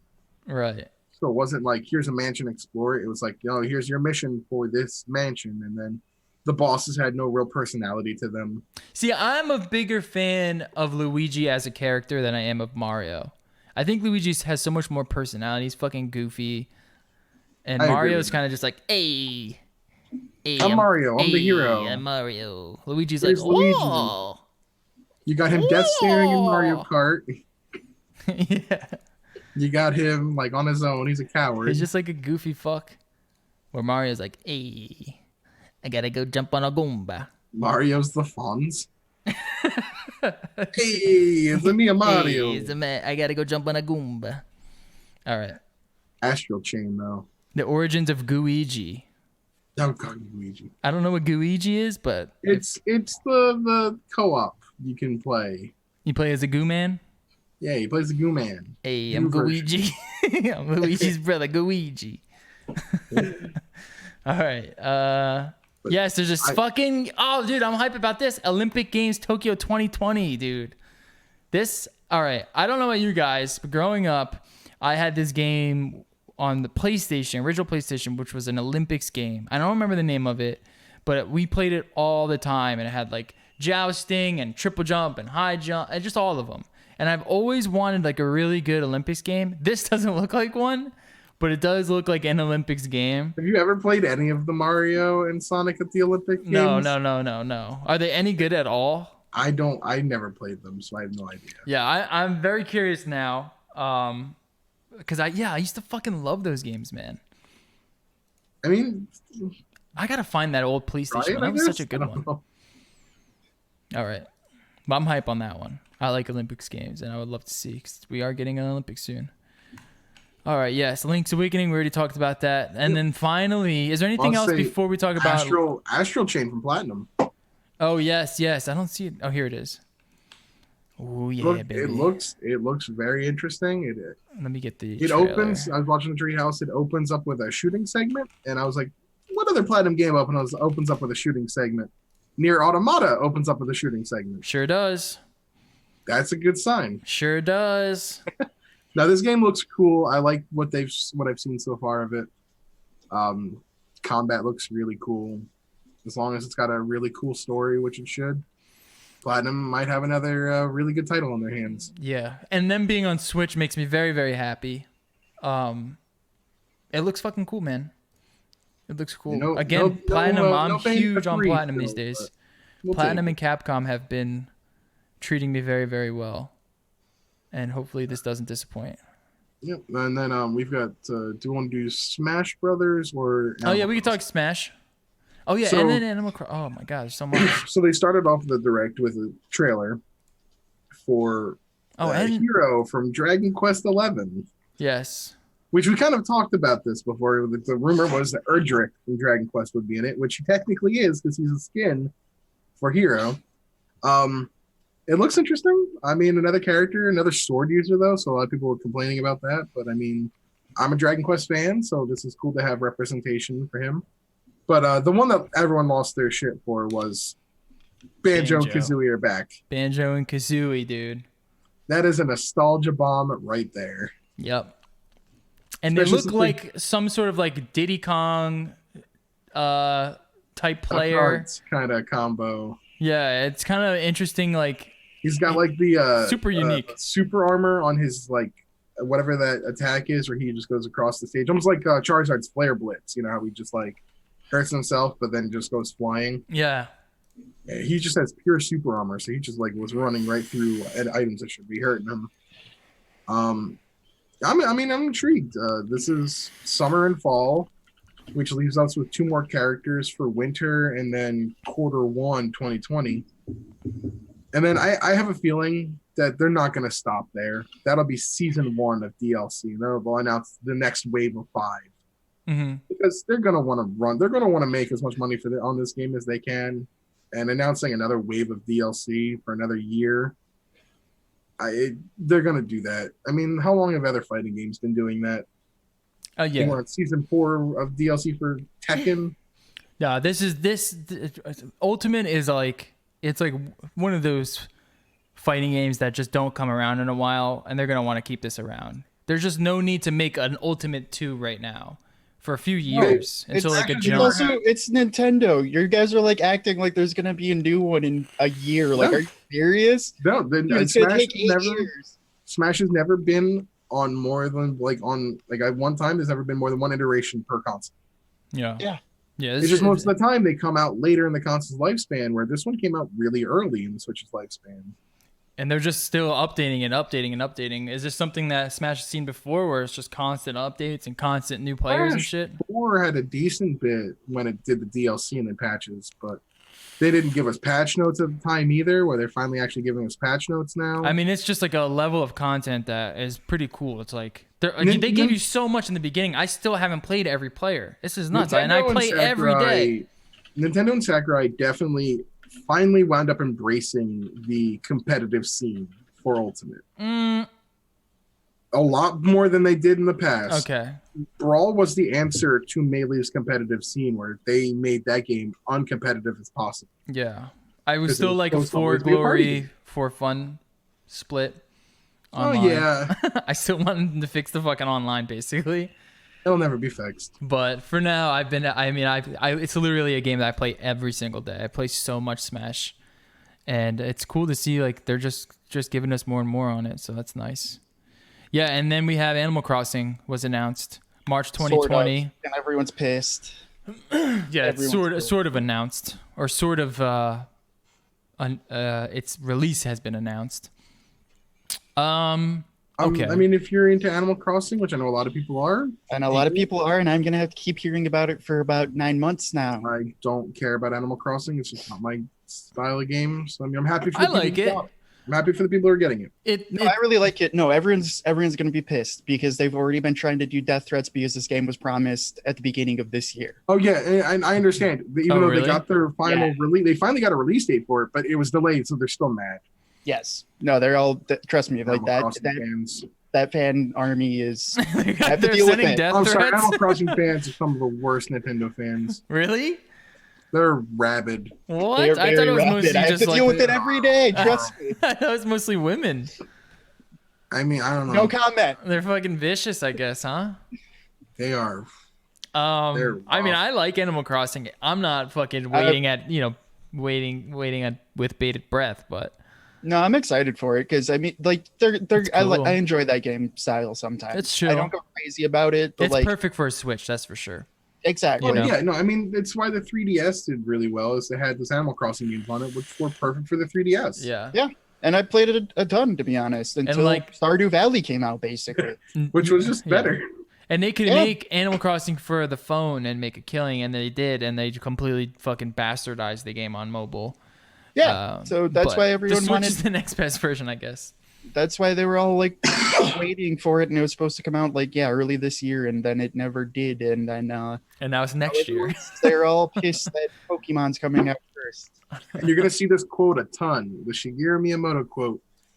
A rush game is like a bad game that gets rushed is always bad, but a game that gets delayed can at least be good. Yeah, Or something like that. something like that. But you're going to see that quote 1,000 times. But the big news, my friends. I was not expecting this, by the way. Breath of the Wild 2 Makes sense. is in development. That's what they said. I mean, I think a lot of people are like, this is years off. This is years off. I don't think so. No, I don't think so. I think this is like a Majora's Mask situation. Where exactly. they're Yep, exactly. No, Yeah. it's not gonna be. It's not gonna be New Zelda, like you would think. Like we've been traditionally thinking the last couple of generations. Like it's gonna It'll be like, how Breath of the Wild, just like how it's new going to be like game. how Majora's it's gonna- Mask. Yeah, it's gonna be Breath of the Wild. It's gonna be the exact engine. It's everything's gonna look exactly the same. Well, it'll probably tweak a little bit to probably run better. Yeah, it could. Okay, yeah. You know, there'll definitely Right. Minor like improvements there, but like it's gonna be like Ocarina of It's like the Time, same Majora's thing, yeah. Mask, and the other Ocarina that were all released on the N64. Which you is know? dope. Which is dope, dude. I'm hype. Breath of the so Wild is one of the I'm like- greatest games ever made. I'm interested in seeing what they're going to do with shrines. Are we going to still have shrines? If so, are they going to be different? Give us What's dungeons. the lore reason why they're different? Give me dungeons. Give us. Are we going to get dungeons? Is this scene they showed us? Is this how Ganon got unleashed and why we had like Beast Ganon, or is this something that's happening after? I Breath of can't the quite Wild. tell. I can't either because she has I'm short hair where she has excited, long hair at the end of like Breath of the Wild. Yeah, They're I in don't the know. outfits that make them look like this is during the time. I actually took the video and rewind, like put it in reverse, and I was trying to make sense of what the sounds were. And it almost sounds like musical notes. What? You know how like it was like in reverse. You can hear those like sounds kind of like warping as like this trailer begins. I reversed it and listened to it backwards. And you couldn't really define what it was. Sound like words, but it sounded like a musical notes. Like maybe they're what are they fucking what's that fucking instrument he plays? well, the ocarina in Ocarina of Time. Maybe you play that. He's also played a harp in Skyward Sword. Maybe you have to go back into those games, play it, and then it'll reveal a message about what this means. It had a whistle in Twilight Princess, had a baton in Wind Waker. Music has always been like music and musical instruments have always been integral in like a lot of the Zelda titles. Well, that's why it's awesome. Breath of the Wild didn't have that. Maybe Breath of the Wild 2 will. True. Let's hope so. I'm thinking it might. Yeah, no, I'm definitely interested and excited. But like, yeah, no, I think Doobie hit it. That's exactly what I was thinking. It's Majora's Mask. Yeah. Like that's exactly what I'm expecting. It's gonna be very similar. This will come out. Story. This will come out before Prime 4 does. Yeah. Oh, for sure. That one Do you think 2020? Difference between reusing assets and building a game from the ground up again. You think 2020 next year? I think 20. I don't think 2020. I'm thinking it's going to have a similar release as to what Breath of the Wild 1 had. I'm going to call it for March 2021. I'm saying it's going to be September 2020. That would be a big title for 2020 since we've got that in 2020. We have Sekiro. We have that's Sekiro. 2020. September's already like September alone is pretty stocked for Switch. I don't know what their December title is going to be, though. And December is Pokemon. I'll say before holiday 2020. Luigi's Mansion has to be October. I mean, yeah, before holiday 2020. If you're thinking holiday 2020, though, that would be a big release schedule for not just Nintendo, too, is the thing. Yeah. Mm-hmm. I mean, we're talking a new Xbox 2020 holiday. I hope Nintendo doesn't put much in March, first week of March 2020. Okay? Yeah. Because Final Fantasy VII Remake is that week. What other game is Cyberpunk? Cyberpunk. Well, that's Cyberpunk? April. No, that's April. There was another game that got announced for 3 days after, I think on March 6th, 2020. And that game, I feel like, is dead on arrival. Nintendo game? No. Somebody announced. I'm trying to remember who. Oh, Watch Dogs Legion. Oh, yeah. Same week as Final Fantasy VII Remake. Who cares? I'm sorry, Watch Dogs. Final Fantasy VII Remake is gonna eat Watch Dogs Legion alive. Yeah, but then everyone's gonna finish it in 2 hours, and then wonder why they spent $60 on it. So, what, Watch Dogs or? Yeah, I'm actually kind of thinking both, to be honest. I was gonna say, because after 2 hours of Watch Dogs, is gonna be like, well, I know what I'm in for. Yeah, but I am hyped for another Breath of the Wild, dude. Fuck yes. Give me more, dude. Give me fucking more. Keep it coming. And that's pretty much it. I think Nintendo had the best showing. That's it for the games. 8.5. All right, Jerry, let's talk about the AMD. Let's go, this baby. happened at E3, bud. Let's go. AMD. I caught some of it, and I stopped listening after a while. New graphics cards sound interesting, and we got better details on a lot of the processors. And the 16 core was released for $750 or announced. Yeah. Which people are kind of like, eh. It makes sense to me. Like, I get it. It's one of those things where, like, I know why a lot of people are disappointed, and it's mostly because people believe too much in the leaks. Mm-hmm. And that's what a lot of it comes down to, I think. But overall, I'm definitely interested and excited for actual reviews. Yeah. So I think it's important to talk about it because it's mostly just because of how, like, there's so many motherboard manufacturers, and like the rest of the industry is basically gearing up to this release. Like, we gotta talk about it to an extent, because this could be where AMD overtakes Intel straight up. Yeah. And then I'm looking right now at the Navi performance of the 5700 XT, comparing against the 2070. This is with AMD's benchmarks. Basically, it's performing pretty much better. A couple of situations it's performing a little bit worse, but pretty much better overall compared to a 2070, which means it's just a better value essentially at a lower price. Right, but also we got to see, like this is where I'm most like hesitant because it seems really cool and it seems interesting.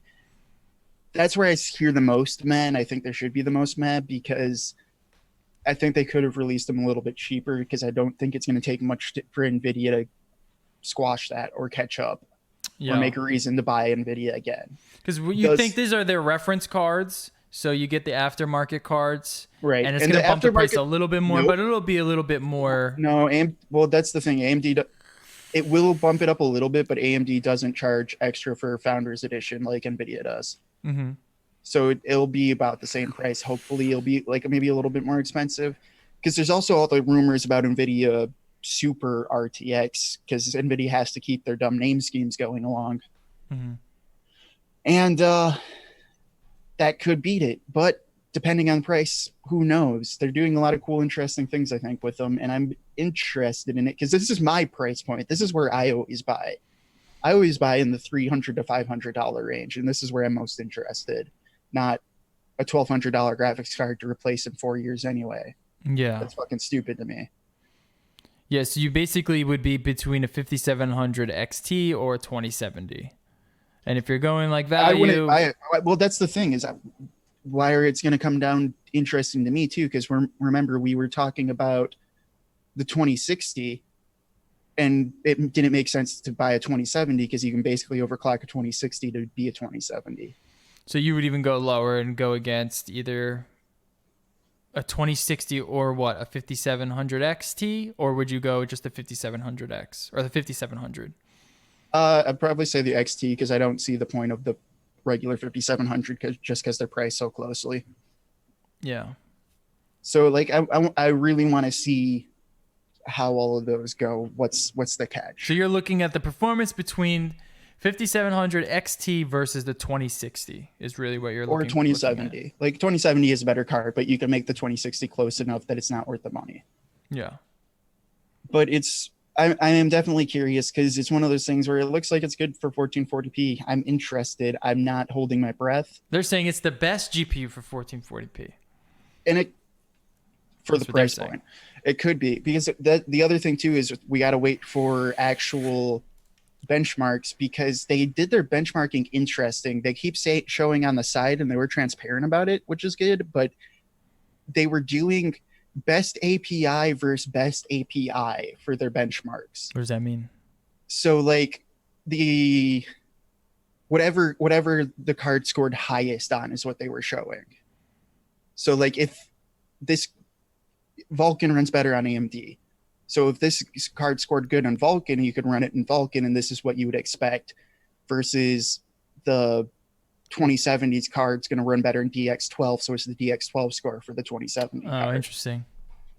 Huh. So like that's a really weird way to benchmark, but at the same time, I don't hate it. Well, at least they said it that way.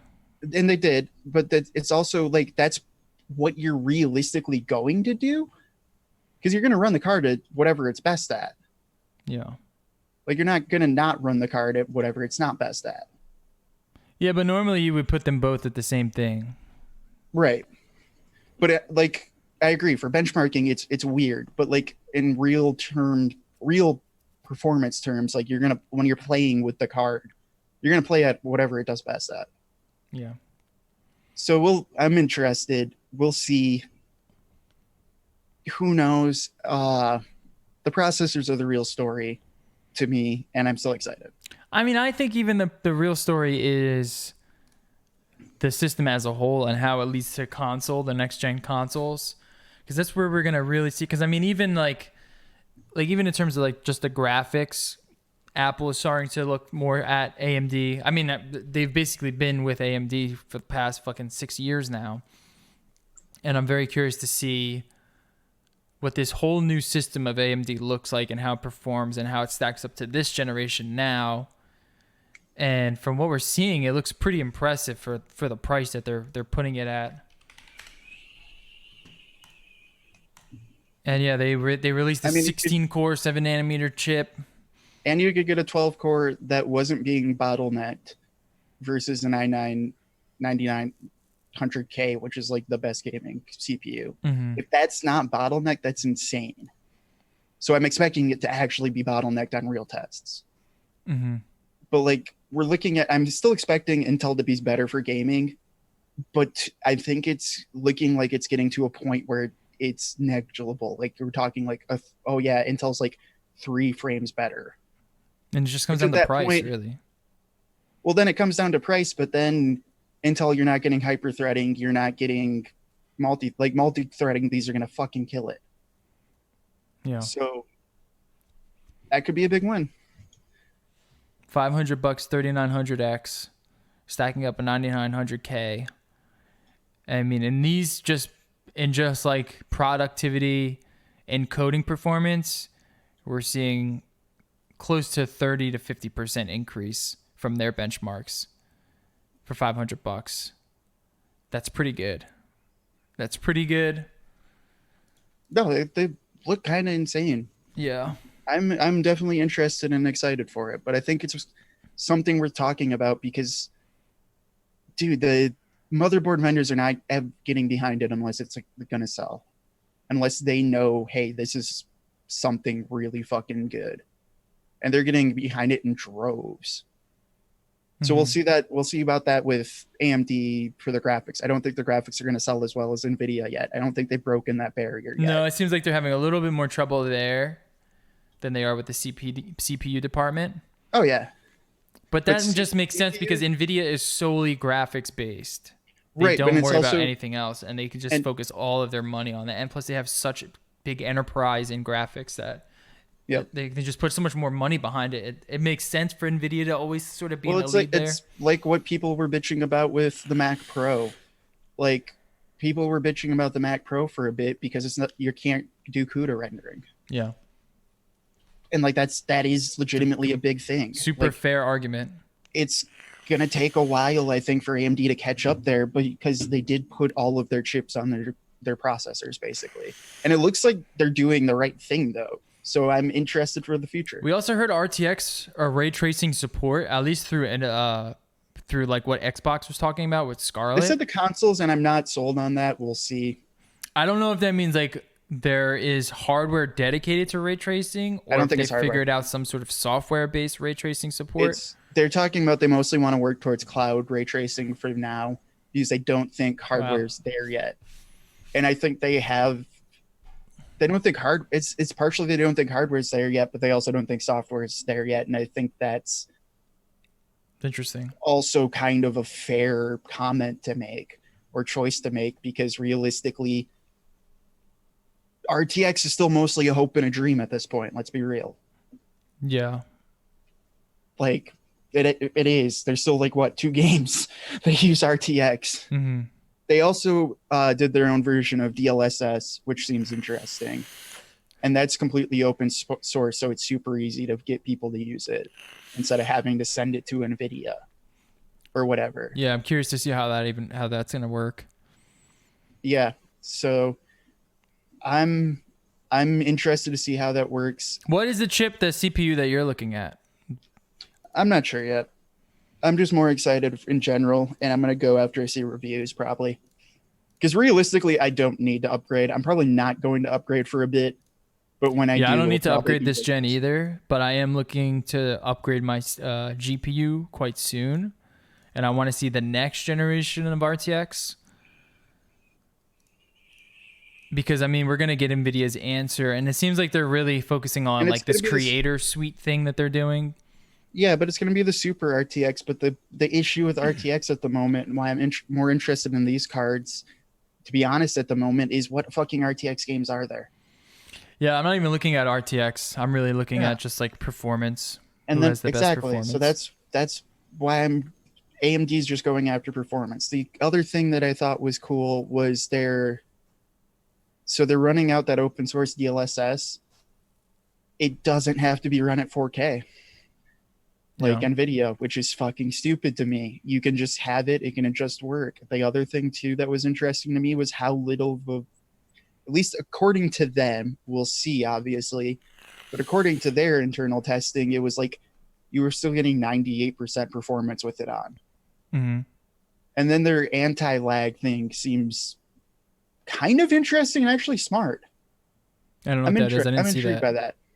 Okay, so it was an idea of trying to change how your graphics card is spitting frames to your CPU, because when you're bottlenecked, your CPU is going to keep just sitting there doing nothing, and then it'll get overloaded because the graphics card's bottlenecked basically, and it will start adding extra input lag. So what they're trying to do is send out the frames in a different timings basically to line up when your monitor refreshes, so it feels more responsive and cuts down on the input lag. Okay. And if that actually works, that's really interesting to me, of trying to like cut out the input lag. Mm-hmm. Yeah, that could be interesting. So yeah, I mean, obviously Their GPUs are ugly. I can definitely say that. I don't hate it. I don't like the look of their. I don't like the colors that AMD chooses. I don't like the gray and red. I don't think those two colors really go good together, especially with the orange PCB kind of popping out. Yeah, that's fair. I'm not like the biggest fan, but I don't hate it as much as everyone else. But then again, all reference cards pretty much like hideous to me. We're gonna have to look at benchmarks. Really, that's what it comes down to. We're gonna have to see real world reviews on how all of this works. But they're starting to really come into their own, it seems like. And like you said, there's just so much MOBA support that it just gets you a little bit excited about what's to come from AMD. Because I would love to build an all red machine soon. I just would, you know. No other reason other than I would like to have an all red machine. It was one of the first PCs that I built was all red. AM4 chipset, Radeon graphics. And since then, I've kind of moved to Intel and NVIDIA, and I've sat there for a little while, and AMD's kind of lagged behind, especially when you just like a price to performance ratio. They just really focus on budget. But now hitting where my market's at, which is a little bit more of the upper range, it would be cool to go back there. So this is cool, especially now with like all of the console stuff, and very curious to see how those consoles run. Yeah, I think that's pretty much it. I think that's it. E3 overall was fun. Wasn't the best E3 in a long time. We haven't had a good E3 in a while. Hopefully we will. I don't know. Do you guys think E3 is starting to go the way of the dodo? People are kind of just done with it. With how both Microsoft and Sony focusing more on their state of play or whatever they're calling their directs. Nintendo doing a direct. What if we do a no life digital show and we just have all these companies stream their show to us, and then we just restream all of that out, and we can save them so much more money? We'll charge them a couple $1,000. We each get a couple thousand. We split it. $200,000. Okay, a couple $100,000. But we split it. Come on, you guys will save so much more money that way. Because the conference space is expensive. We'll say we need overhead. Companies don't want to do it, and Nintendo, they do. They so many basically directs, aren't. Even when they go to E3, they just put a video up, and they get Keanu out. That's basically the only thing it. they really have at E3 is just a bunch of demos, which they already do at PAX and other. Yeah, they all events. go there and they sit and they look at a TV, and then they go play the games later, their consoles. I mean, you don't really. I don't know. Oh, we didn't score Nintendo, by the way. I'm gonna give Nintendo 6.5 out of 10. I thought they did the best. Above average. It wasn't the best. There's a lot.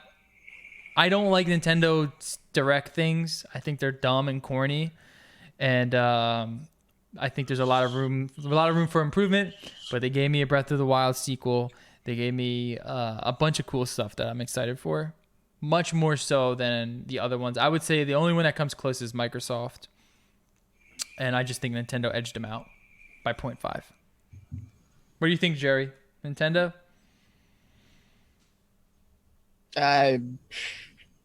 4 or 5. 5 out of 10. Sure.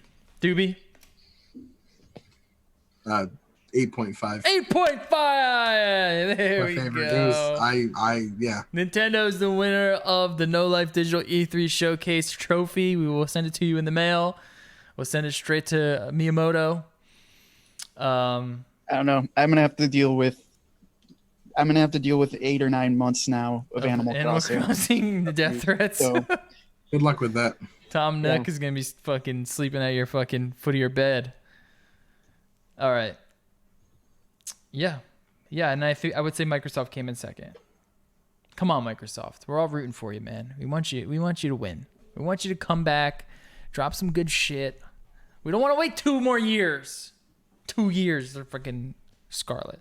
All right, everyone. Thanks for listening. We'll catch you guys next week with a full No Life Digital show, gaming and tech.